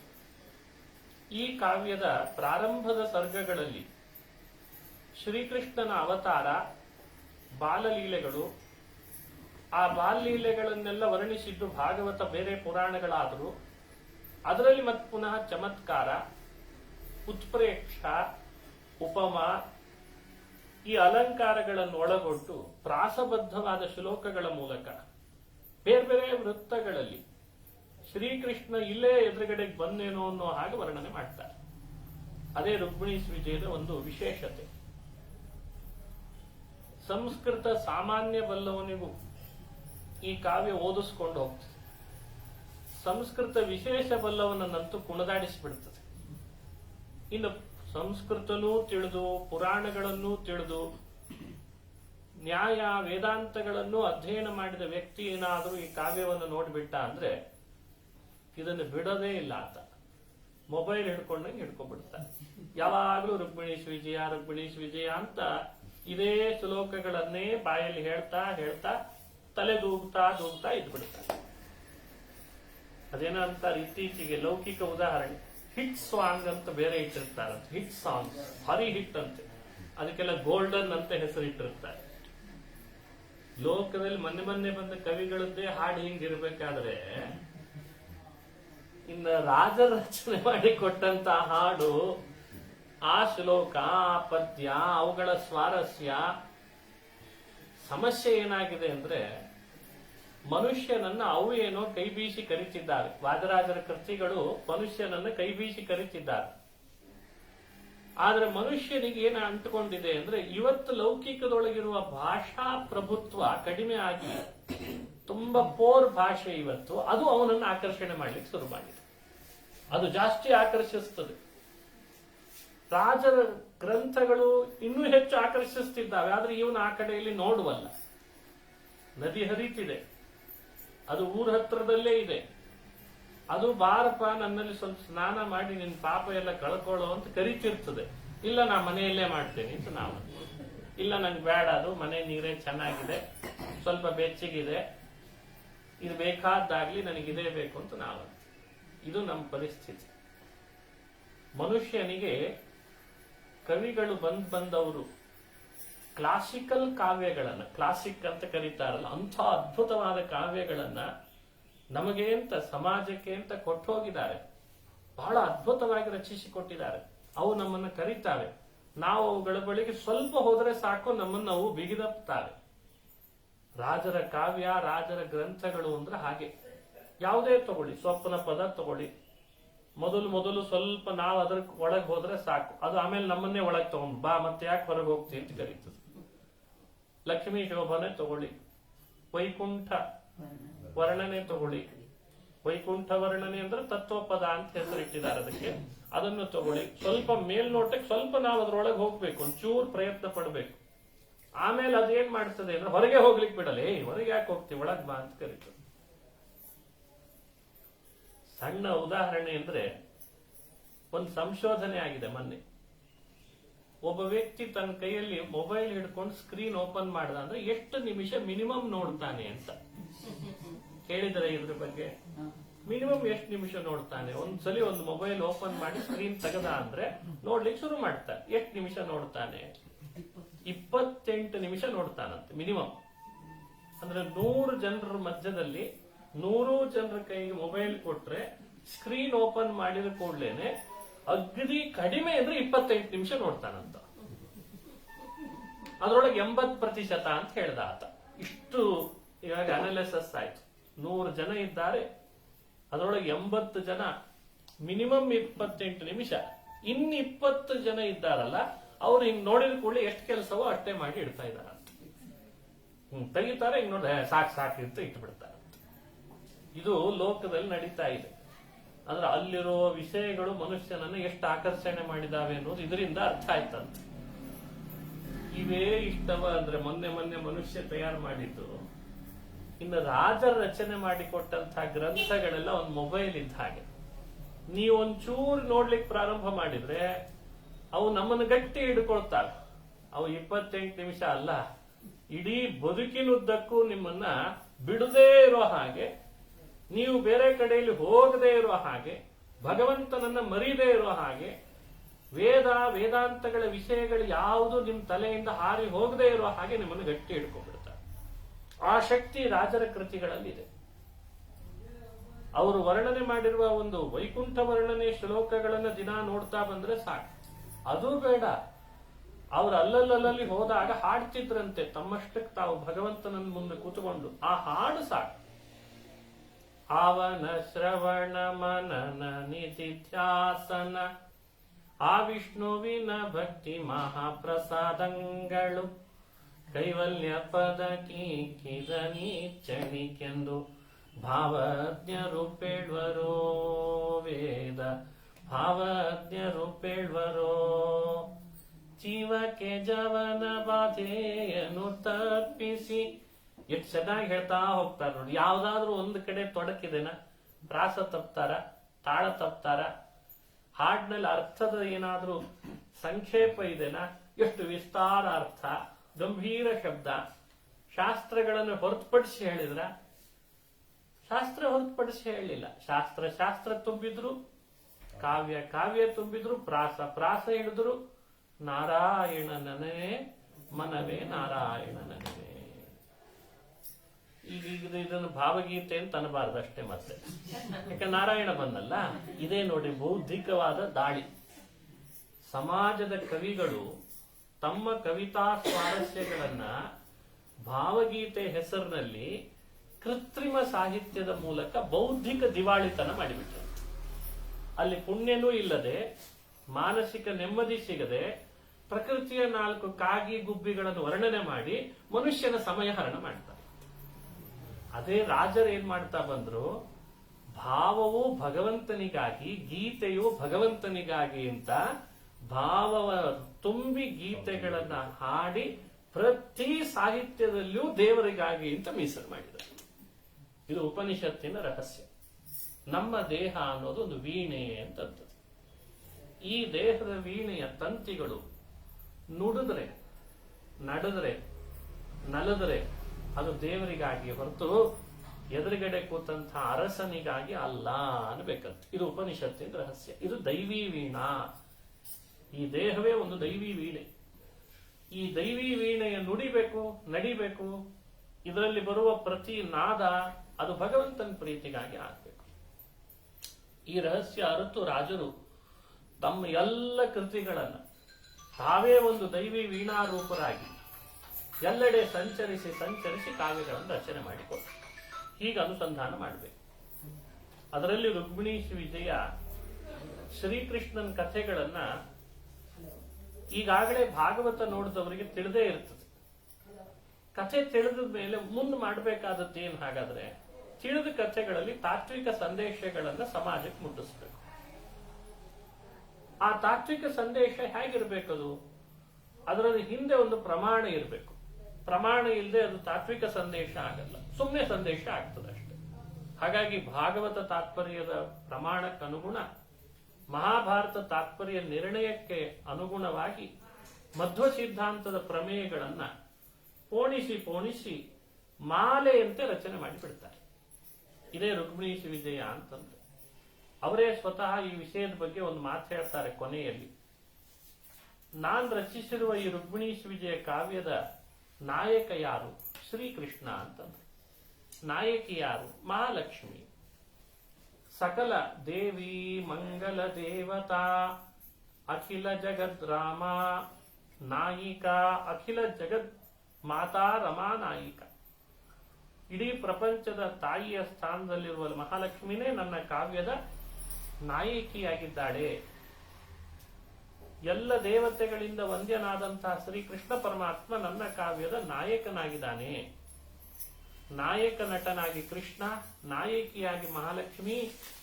ಇವರಿಬ್ಬರ ವಿವಾಹ ವರ್ಣನೆ, ಚರಿತ್ರೆಯ ವರ್ಣನೆ ನಾನು ಮಾಡಿದ್ದಿದೆ. ಇದೊಂದು ಹಣ್ಣಿನಂತಿದೆ. ಹಯಗ್ರೀವ ದೇವರ ದಯ ಸಾಗರದಷ್ಟು ನನ್ನ ಮೇಲೆ ತುಂಬಿದೆ. ಸಾಗರದಷ್ಟು ತುಂಬಿದ್ರಿಂದಲೇ ನಾ ಈ ಕಾವ್ಯ ಅನ್ನೋದನ್ನು ರಚಿಸಿದೆ ಅಷ್ಟೇ. ನಂದೇನ್ ಸ್ವಂತ ಪ್ರಯತ್ನ ಅಂತ ಭಾವಿಸೋದಲ್ಲ. ಇದೆಲ್ಲ ಆ ಭಗವಂತ ಹಯಗ್ರೀವನ ಅನುಗ್ರಹ ಅಂತ ವರ್ಣನೆ ಮಾಡ್ತಾರೆ. ಪ್ರಾರಂಭದ ಕೆಲವು ಶ್ಲೋಕಗಳಲ್ಲಿಯೂ ಕಾವ್ಯ ನೋಡ್ಬೇಕು, ಕಾವ್ಯಮಯವಾಗಿದೆ. ಮಂಗಳ ಶ್ಲೋಕದಲ್ಲಿ ಹೇಳ್ತಾರೆ, ಶ್ರೀ ವೇದಾಂತ ಮಹಾಚಲಂ ಹಿ ಪರಿತಃ ಸಂಯೋಜ್ಯ ಸೂತ್ರಾಹಿಪಂ. ಇದು ಪ್ರಾರಂಭದ ಶ್ಲೋಕ. ಇದರ ಅಭಿಪ್ರಾಯ ಏನು? ಶ್ರೀಕೃಷ್ಣ, ನೀನು ಕಡಲಿದ್ದ ಹಾಗಿದ್ದಿ. ಕಡಲನ್ನ ದೇವದಾನವರು ಸೇರಿ ಮಥಿಸಿದ್ರಷ್ಟೇ. ಆ ಮಥನದ ಪ್ರಭಾವ ಅವರೆಲ್ಲ ಅಮೃತ ಉಣುವ ಹಾಗಾಯ್ತು. ಅದಕ್ಕೆ ದೇವತೆಗಳಿಗೆ ವೇದಗಳಲ್ಲಿ ಅಮೃತಾಶಿಗಳು ಅಂತ ಕರೀತಾರೆ. ಅವರಿಗೆ ಬೇರೆ ಅನ್ನ ಊಟ ಇಲ್ಲ ಅಂತ. ಅವ್ರು ದಿನ ಊಟ ಮಾಡುವ ಅನ್ನ ಯಾವುದು? ಅಮೃತ. ಅದಕ್ಕೆ ಅವರಿಗೆ ಅಮೃತ ಅನ್ನ ಅಂತ ಕರೆದಿದ್ದಾರೆ ವೇದಗಳಲ್ಲಿ. ಅಮೃತವೇ ಅನ್ನ ಅವರಿಗೆ. ಹಸಿವೆ ನೀರಡಿಕೆಗಳ ಬಾಧೆ ಅವರಿಗಿಲ್ಲ. ನಮ್ಮಂತೆ ಅವರಿಗೆ ಆಯಾಸ ಇಲ್ಲ, ದೇವತೆಗಳಿಗೆ ಆಯಾಸ ಇಲ್ಲ. ನಮ್ಮಂತೆ ಅವರಿಗೆ ನಿದ್ರೆಯ ಅತಿ ಬಾಧೆ ಇಲ್ಲ. ನಿದ್ರೆಯ ಬಾಧೆ, ಆಯಾಸದ ಬಾಧೆ, ಹಸಿವೆಯ ಬಾಧೆ. ಯಾಕೆ? ಅಮೃತ ಕುಡಿದಿದ್ದಾರೆ. ಹಾಗೆ ದೇವತೆಗಳನ್ನು ಮಾಡಬೇಕು ಅಂತ ಹೇಳಿ ದೇವರು ಸಂಕಲ್ಪ ಮಾಡಿ, ನೀವೆಲ್ಲ ಸೇರಿ ಅಸುರರನ್ನು ನಿಮ್ಮ ಪಕ್ಷದಲ್ಲಿ ಸೇರಿಸಿಕೊಂಡು ಮಥನ ಮಾಡಿ ಅಮೃತ ಬರೋ ಹಾಗೆ ಮಾಡ್ತೇನೆ. ಅಮೃತ ನೀವೆಲ್ಲ ಕುಡಿದು ನೀವು ಅಮರರಾಗ್ರಿ ಅಂತ ಭಗವಂತ ಮಾಡಿದ. ಈ ಚರಿತ್ರೆ ಭಾಗವತದ 8ನೇ ಸ್ಕಂದದಲ್ಲಿ ಕೇಳ್ತೇವೆ, ಬೇರೆ ಬೇರೆ ಪುರಾಣದಲ್ಲಿಯೂ ಕೇಳ್ತೇವೆ. ರಾಜರೇನ್ ಮಾಡಿದ್ರು, ಪ್ರಾಯ ಬೇರೆ ಕವಿಗಳಿಗೆ ಇಷ್ಟು ಬೇಗ ಅದರ ಬಗ್ಗೆ ವರ್ಣನೆಗೆ ಹೊಳೆದಿರ್ಲಿಲ್ಲ. ಇನ್ಯಾರಾದ್ರೂ ಮಾಡಿರ್ಬೇಕಿತ್ತಲ್ಲ, ಹೊಳೆದಿರ್ಲಿಲ್ಲ ಅವರಿಗೆ. ರಾಜರಿಗೆ ಹೊಳಿತು. ಹೋಗಿ ಹೋಗಿ ಕ್ಷೀರ ಸಮುದ್ರ ಮಥಿಸಿದ ದೇವದಾನವರನ್ನ ನಾವು ಭಾಗವತದಲ್ಲಿ ನೋಡಿ ನೋಡಿ ಬಹಳ ಹಳೇ ಕಥೆ ಅಂತ ಅನಿಸಿದೆ ಅಲ್ಲ, ನಾನು ಹೊಸದಾಗಿ ಮಾಡ್ತೇನೆ ಅಂತಂದ್ರ. ಶ್ರೀಕೃಷ್ಣನೇ ಕಡಲು ಅಂತ ಅನಿಸ್ಬಿಡ್ತಾವ್ರಿ. ಕೃಷ್ಣನೇ ಕಡಲು. ರೂಪಕ ಅಲಂಕಾರ, ಕೃಷ್ಣನೇ ಕಡಲು. ಅಲಂಕಾರ ಬಹಳ ವಿಶೇಷ. ರೂಪಕ, ಕೃಷ್ಣನೇ ಕಡಲು. ಕೃಷ್ಣನನ್ನ ಕಡಲು ಅಂತ ಮಾಡಿಕೊಂಡ್ರೆ ಕಡಗೋಲ್ ಯಾವುದು? ಕಡಲೇನೋ ಕೃಷ್ಣ ಅದ, ಕಡಗೋಲ್ ಯಾವುದು? ಕಡಗೋಲ್ ಆದ್ಮೇಲೆ ಹಗ್ಗ ಬೇಕಲ್ಲ, ಹಗ್ಗ ಯಾವುದು? ಹಗ್ಗ ಸಾಲದು, ಹಿಡಿಲಿಕ್ಕೆ ಅಸುರರು ಬೇಕು, ಈ ಕಡೆ ಇನ್ನೊಂದೆಡೆಯಲ್ಲಿ ಸುರರು ಬೇಕು. ಎಲ್ಲ ವಿವರಣೆ ಕೊಡ್ಬೇಕಲ್ಲ. ಅದಕ್ಕೆ ರಾಜರಂತಾರೆ, ಶ್ರೀ ವೇದಾಂತ ಮಹಾಚಲಂ ಹಿ ಪರಿತ ಸಂಯೋಜ್ಯ ಸೂತ್ರಾಹಿಪಂ. ವ್ಯಾಸರು ಕಲಿಯುಗದ ಸಜ್ಜನರಿಗಾಗಿ ರಚನೆ ಮಾಡಿಕೊಟ್ಟ ಬ್ರಹ್ಮಸೂತ್ರಗಳಿದ್ದಾವಲ್ಲ, ಅದೇ ಹಗ್ಗ ಅಂತೆ. ಸಂಸ್ಕೃತದಲ್ಲಿ ಸೂತ್ರ ಅಂದ್ರೆ ಹಗ್ಗ ಇದೆ ಅಲ್ಲ, ಹಗ್ಗ ಅಂತ ಅರ್ಥ. ಹಾಗಾಗಿ ಬ್ರಹ್ಮಸೂತ್ರಗಳೇ ಹಗ್ಗ. ಶ್ರೀಕೃಷ್ಣನೇ ಕಡಲು. ವೇದಾಂತ ಅದೇ ಮಂದರ ಪರ್ವತ. ಉಪನಿಷತ್ತು, ವೇದ ಅವುಗಳೆಲ್ಲ ಮಂದರ ಪರ್ವತ.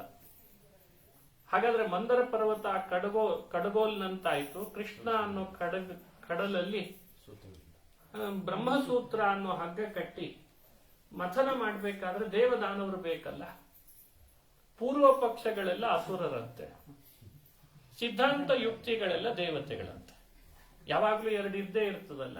ಆರ್ಗ್ಯುಮೆಂಟ್ ಅಂತ ಒಂದಿರ್ತದ, ಆರ್ಗ್ಯುಮೆಂಟ್ ಅಂದ್ರೆ ಪೂರ್ವ ಪಕ್ಷ ಅಂತ ಒಂದಿರ್ತದೆ, ಪ್ರತಿ ವಿಷಯದಲ್ಲಿ ಇರ್ತದೆ. ಹಾಗೆ ಸಿದ್ಧಾಂತ ಅಂತ ಮತ್ತೊಂದಿರ್ತದೆ.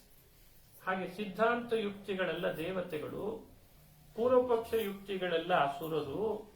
ಇಬ್ಬರೂ ಸೇರಿ ಕೃಷ್ಣ ಅನ್ನೋ ಕಡಲನ್ನ ವೇದಾಂತ ಅನ್ನೋ ಮಂದರ ಪರ್ವತ ಇಟ್ಟು ಅದು ಕಡಗೋಲು ಮಾಡಿಕೊಂಡು ಬ್ರಹ್ಮಸೂತ್ರ ಅನ್ನೋ ಹಗ್ಗ ಕಟ್ಟಿ ಮಥನ ಮಾಡುವಾಗ ಸ್ವಲ್ಪ ಆಯಾಸ ಆಗ್ತದೆ. ಯಾವುದೇ ಆಗ್ಲಿ, ಮನೆಯೊಳಗೆ ನೀವು ಏನಾದ್ರೂ ಮಜ್ಜಿಗೆ ಕಡದು ಬೆಣ್ಣೆ ತೆಗಿಬೇಕು ಅಂದ್ರೆ ಸ್ವಲ್ಪ ಆಯಾಸ ಆಗ್ತದಲ್ಲ. ಇಲ್ಲೂ ಬೌದ್ಧಿಕ ಆಯಾಸ ಆಗ್ತದೆ ಈ ತರದ ಮಥನ ಮಾಡಬೇಕಾದ್ರೆ. ಅದಕ್ಕೆ ಅವರು ಹೇಳಿದ್ರು, ತಂಪು ಗಾಳಿ ಬೀಸ್ಬೇಕು ಅವಾಗ ಮಥನ ಮಾಡುವಾಗ. ಮಧ್ವಾಚಾರ್ಯ ಗ್ರಂಥಗಳೆಲ್ಲ ಗಾಳಿಯ ಗ್ರಂಥ ಅಂತಂದ್ರು.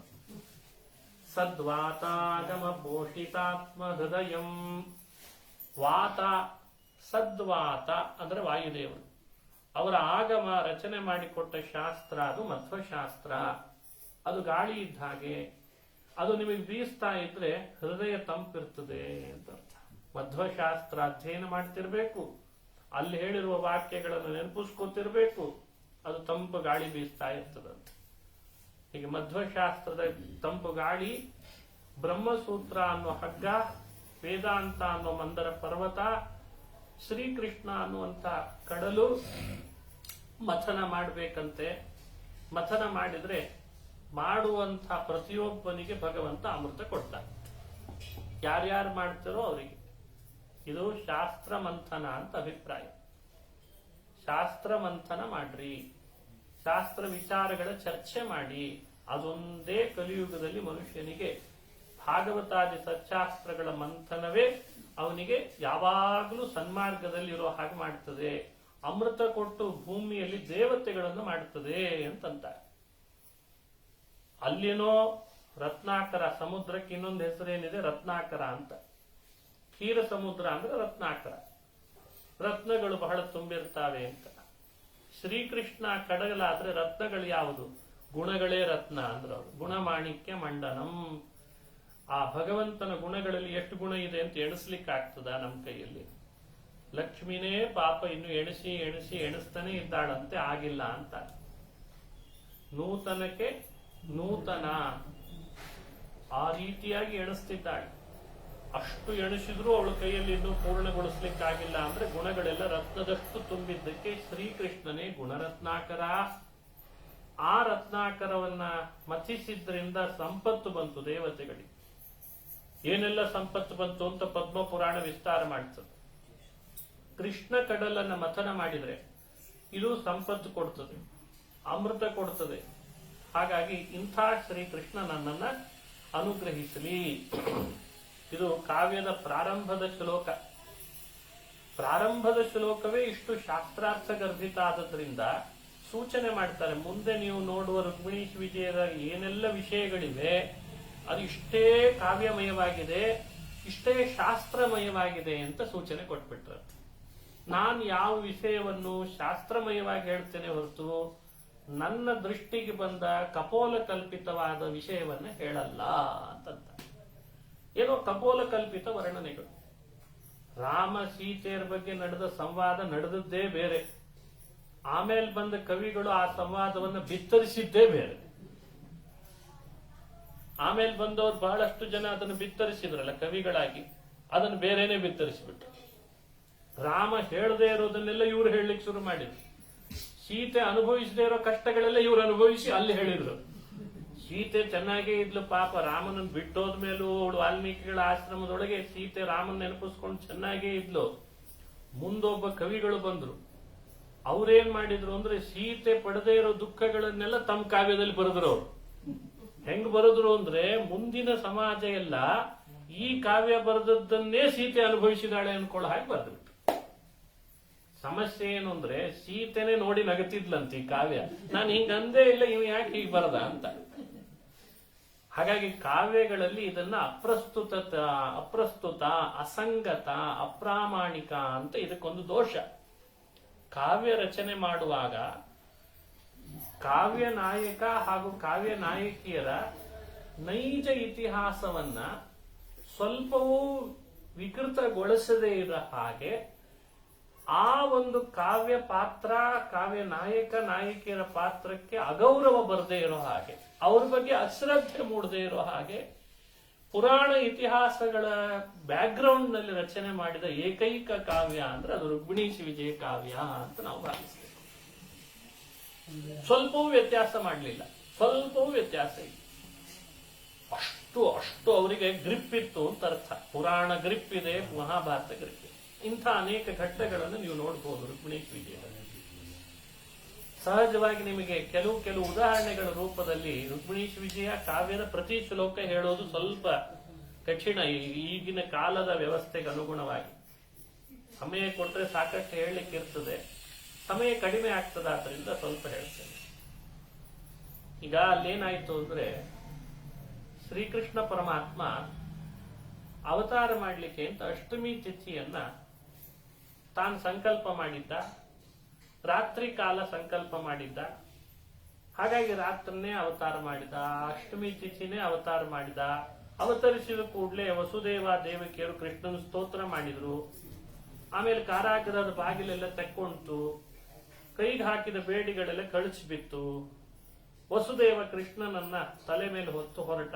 ಈ ಕಥೆಗಳೆಲ್ಲ ಭಾಗವತದಲ್ಲಿ ಕೇಳ್ತೀವಿ. ವಾದರಾಜರು ಈ ಕಥೆಗಳನ್ನು ವರ್ಣನೆ ಮಾಡ್ತಾ ಅಂತಾರೆ, ಒಂದೊಂದಕ್ಕೊಂದೊಂದು ಉತ್ಪ್ರೇಕ್ಷೆ ಮಾಡ್ತಾರೆ. ಅದರಲ್ಲಿ ಅವರ ಉತ್ಪ್ರೇಕ್ಷೆ ಅದು ಕೆಲವೊಮ್ಮೆ ಕೆಲವು ಉತ್ಪ್ರೇಕ್ಷೆ ಕಾವ್ಯಗಳಲ್ಲಿ ಬೇರೆ ಕಡೆ ನೋಡ್ತೇವೆ. ಇದ್ಯಾಕೋ ಸ್ವಲ್ಪ ಅತಿ ಆಗ್ಲಿಲ್ಲ ಅಂತ ನಾವೇ ಅಂದಿರ್ತೀವಿ, ಇದ್ಯಾಕೋ ಹೊಂದಾಣಿಕೆ ಆಗ್ಲಿಕ್ಕಿಲ್ಲೇನೋ ಅಲ್ಲಿ ಅಂತಂತೀವಿ. ಅತಿ ಆಗ್ಲಿಲ್ಲ ಅಂತ ನಾವೇ ಹೇಳ್ತೀವಿ, ಆದ್ರೆ ಕವಿ ಅದನ್ನು ವರ್ಣನೆ ಈಗಾಗಲೇ ಮಾಡಿ ಆಗ್ಬಿಟ್ಟಿರ್ತದೆ. ಇವತ್ತಿನ ಭಾಷೆಯಲ್ಲಿ ಅದನ್ನು ಇದ್ಯಾಕೋ ಸ್ವಲ್ಪ ಓವರ್ ಆಯ್ತಲ್ಲ ಅಂತೀವಿ. ಓವರ್ ಅಂತ ಶಬ್ದ ಬಳಸಿದ್ದೇವೆ ಅಷ್ಟೇ. ಹಾಗಾಗಿ ಮನುಷ್ಯನಿಗೆ ಅದಕ್ಕೆ ಉದಾಹರಣೆ ನಾನು ಕೊಡಲ್ಲ, ಅದು ಮತ್ತೆ ಬೇರೆ ರೀತಿ ಆಗ್ತದೆ, ಅದಕ್ಕೋಸ್ಕರ ಉದಾಹರಣೆ ಕೊಡಲ್ಲ. ರಾಜರ ವರ್ಣನೆಯಲ್ಲಿ ವೈಶಿಷ್ಟ್ಯ ಏನು ಅಂದ್ರೆ ಇದು ಅಸಂಭಾವಿತ ಅಂತ ಅನಿಸ್ಬಾರ್ದು, ಅಂಥ ಉತ್ಪ್ರೇಕ್ಷೆಯನ್ನು ಅವ್ರು ಮಾಡ್ತಾರೆ. ಇದು ಅತಿ ಆಯ್ತು ಅಂತ ಅನಿಸ್ಬಾರ್ದು. ಅದಕ್ಕೆ ರಾಜರ ಕಾವ್ಯಕ್ಕೆ ಅಷ್ಟು ಮಹತ್ವ ಇದೆ ಅಂತ ಹೇಳ್ತಾರೆ. ನೋಡಿ, ಅವರು ಒಂದು ಶ್ಲೋಕ ಹೀಗಿದೆ: ಅಥೋ ಜಯಂತ್ಯಾ ಮುದಭೂನ್ನಿ ಶೀಥೆ ಶಶೀವ ದೇವತ್ಯುದಯೋದಯಾರ್ತ್ರೇ ದಿಗಷ್ಟಕೆ ರಾತ್ರಿ ಚರಾಂತಿ ಜಿಗೀಶೋ ತಿಥಿರ್ನಿಶಾ ಸಾ ಚ ಗುಣೋಚಿತೈವ. ಸಾ ತಿಥಿ, ಅವತ್ತು ಕೃಷ್ಣ ಅವತಾರ ಮಾಡಿದ ತಿಥಿ ಇದೆಯಲ್ಲ, ಅದು ಅತ್ಯಂತ ಉಚಿತವೇ ಆಯಿತು ಅಂತಂದ್ರೆ. ಯಾಕೆ ಉಚಿತ ಆಯಿತು? ಅಷ್ಟಮಿ ತಿಥಿ ಅಲ್ವೇ ಅವತಾರ ಮಾಡಿದ್ದು. ಅಷ್ಟಮಿ ಅನ್ನೋ ತಿಥಿಯ ಸಂಖ್ಯೆಯ ರೂಪದಲ್ಲಿ ತಗೊಂಡ್ರೆ 8 ಅನ್ನೋ ಅರ್ಥ ಕೊಡ್ತದೆ. ಕೃಷ್ಣಾವತಾರದ ಹಿನ್ನೆಲೆಯಲ್ಲಿ ಕಥೆ ಕೇಳಿದವರಿಗೆ 8 ದಿಕ್ಕಿನಲ್ಲಿ ಕೃಷ್ಣ ದಿಗ್ವಿಜಯ ಮಾಡಿ ಅಸುರರನ್ನೆಲ್ಲ ಗೆಲ್ಲಬೇಕಾಗಿತ್ತು.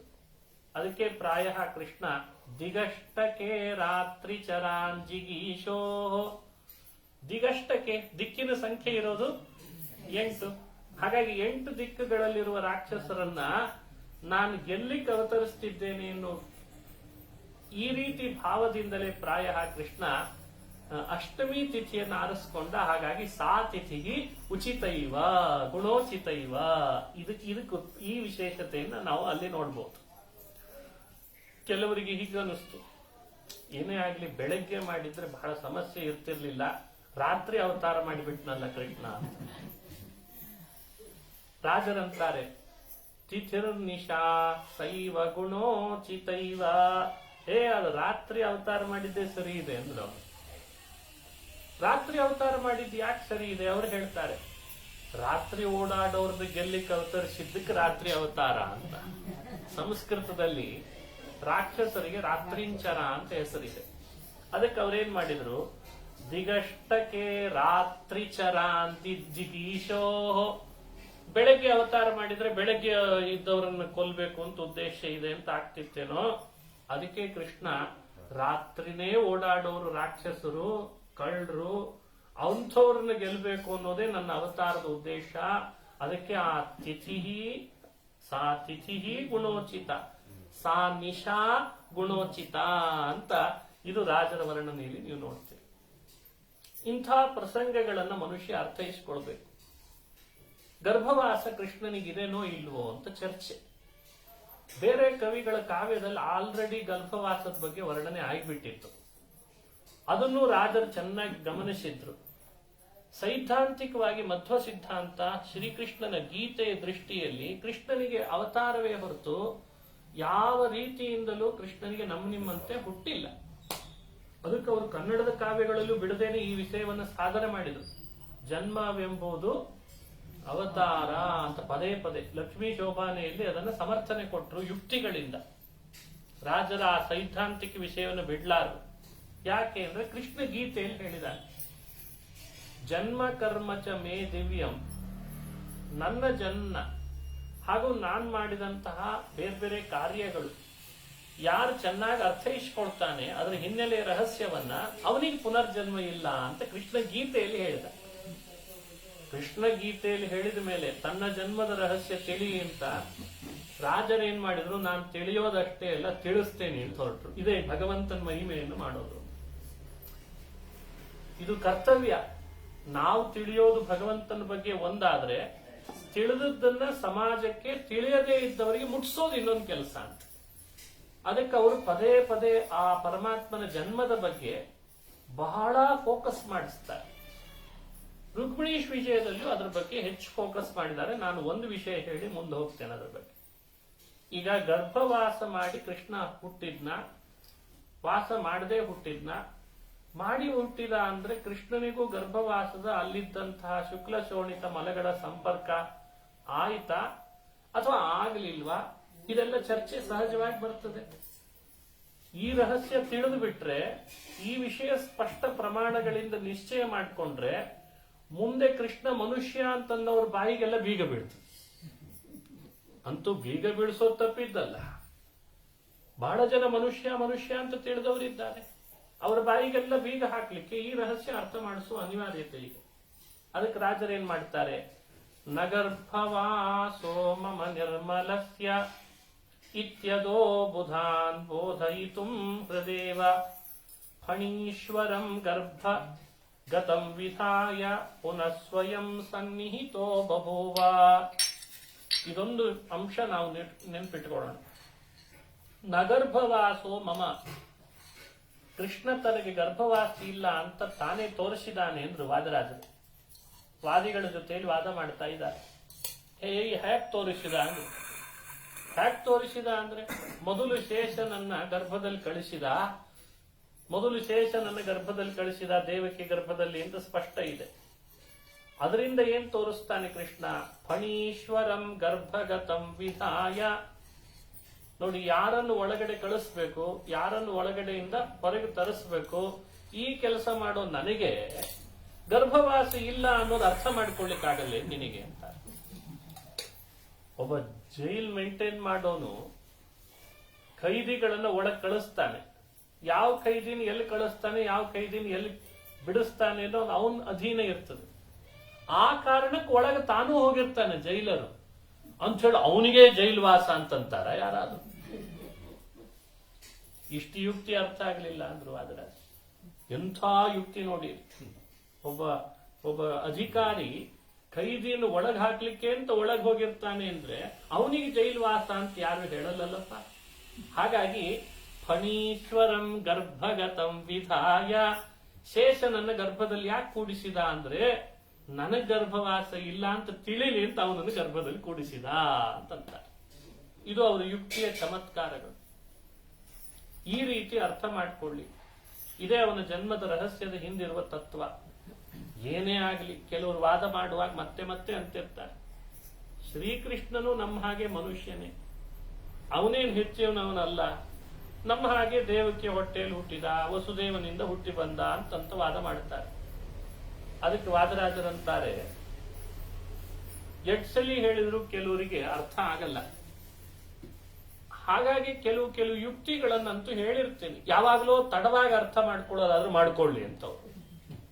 ವಾದರಾಜರು ಹೇಳಿದ ಯುಕ್ತಿಗಳಿವಲ್ಲ, ಅದು ಈ ಕೂಡಲೇ ಈಗಲೇ ಅರ್ಥ ಆಗ್ತದೆ ಅಂತಿಲ್ಲ ಎಲ್ಲರಿಗೂ. ಬಹಳ ಬೇಕು ಅದಕ್ಕೆ ಪ್ರಯತ್ನ. ಕೆಲವೆಲ್ಲ ಬೇಗ ಅರ್ಥ ಆಗ್ತದೆ. ಅವರಂದ್ರು, ಒಂದು ವೇಳೆ ಕೃಷ್ಣನಿಗೆ ಜನ್ಮ ಇದ್ದೇ ಇದೆ ಅಂತ ಆಗಿದ್ರೆ, ನಿಮ್ಮಂತೆ ಇದೆ ಅಂತ ಆಗಿದ್ರೆ, ಆ ಕೈಯಲ್ಲಿ ಹುಟ್ಟುವಾಗ್ಲೇನೆ ಅದೇ ಭಾಗವತ ಹೇಳ್ತದೆ, ಶಂಖ ಚಕ್ರ ಆಯುಧಗಳನ್ನು ಧರಿಸಿ ಬಂದ ಅಂತ. ಇದನ್ನೇನ್ ದೇವಕಿ ನುಂಗಿದ್ಲ ಅಂತ ಕೇಳ್ತಾರೆ. ಸರಳ ಭಾಷೆ. ದೇವಕಿ ನುಂಗಿದ್ಲ?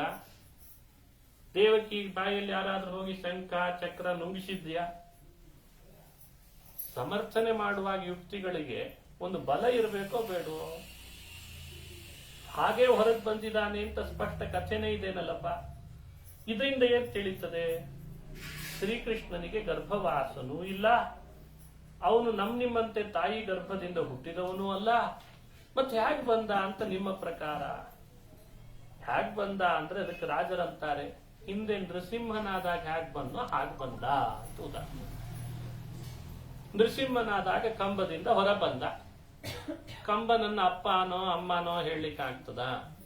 ಯಥಾ ನೃಸಿಂಹ ಕೃತಿರಾವಿರಾಸೀತ್ ಪದಾಹತಸ್ತಂಭವರಾಧಿ ಪೂರ್ವಂ ತದಾನು ಕಾಸ್ತ್ರೀ ಸುಷುವೆ ಮುಕುಂದಂ ನ ತತ್ಸತಸ್ಯ ಕಸ್ಯ ವೀರ್ಯಾದಜನಿಷ್ಠ ದೇವ ಕಾಯಃ.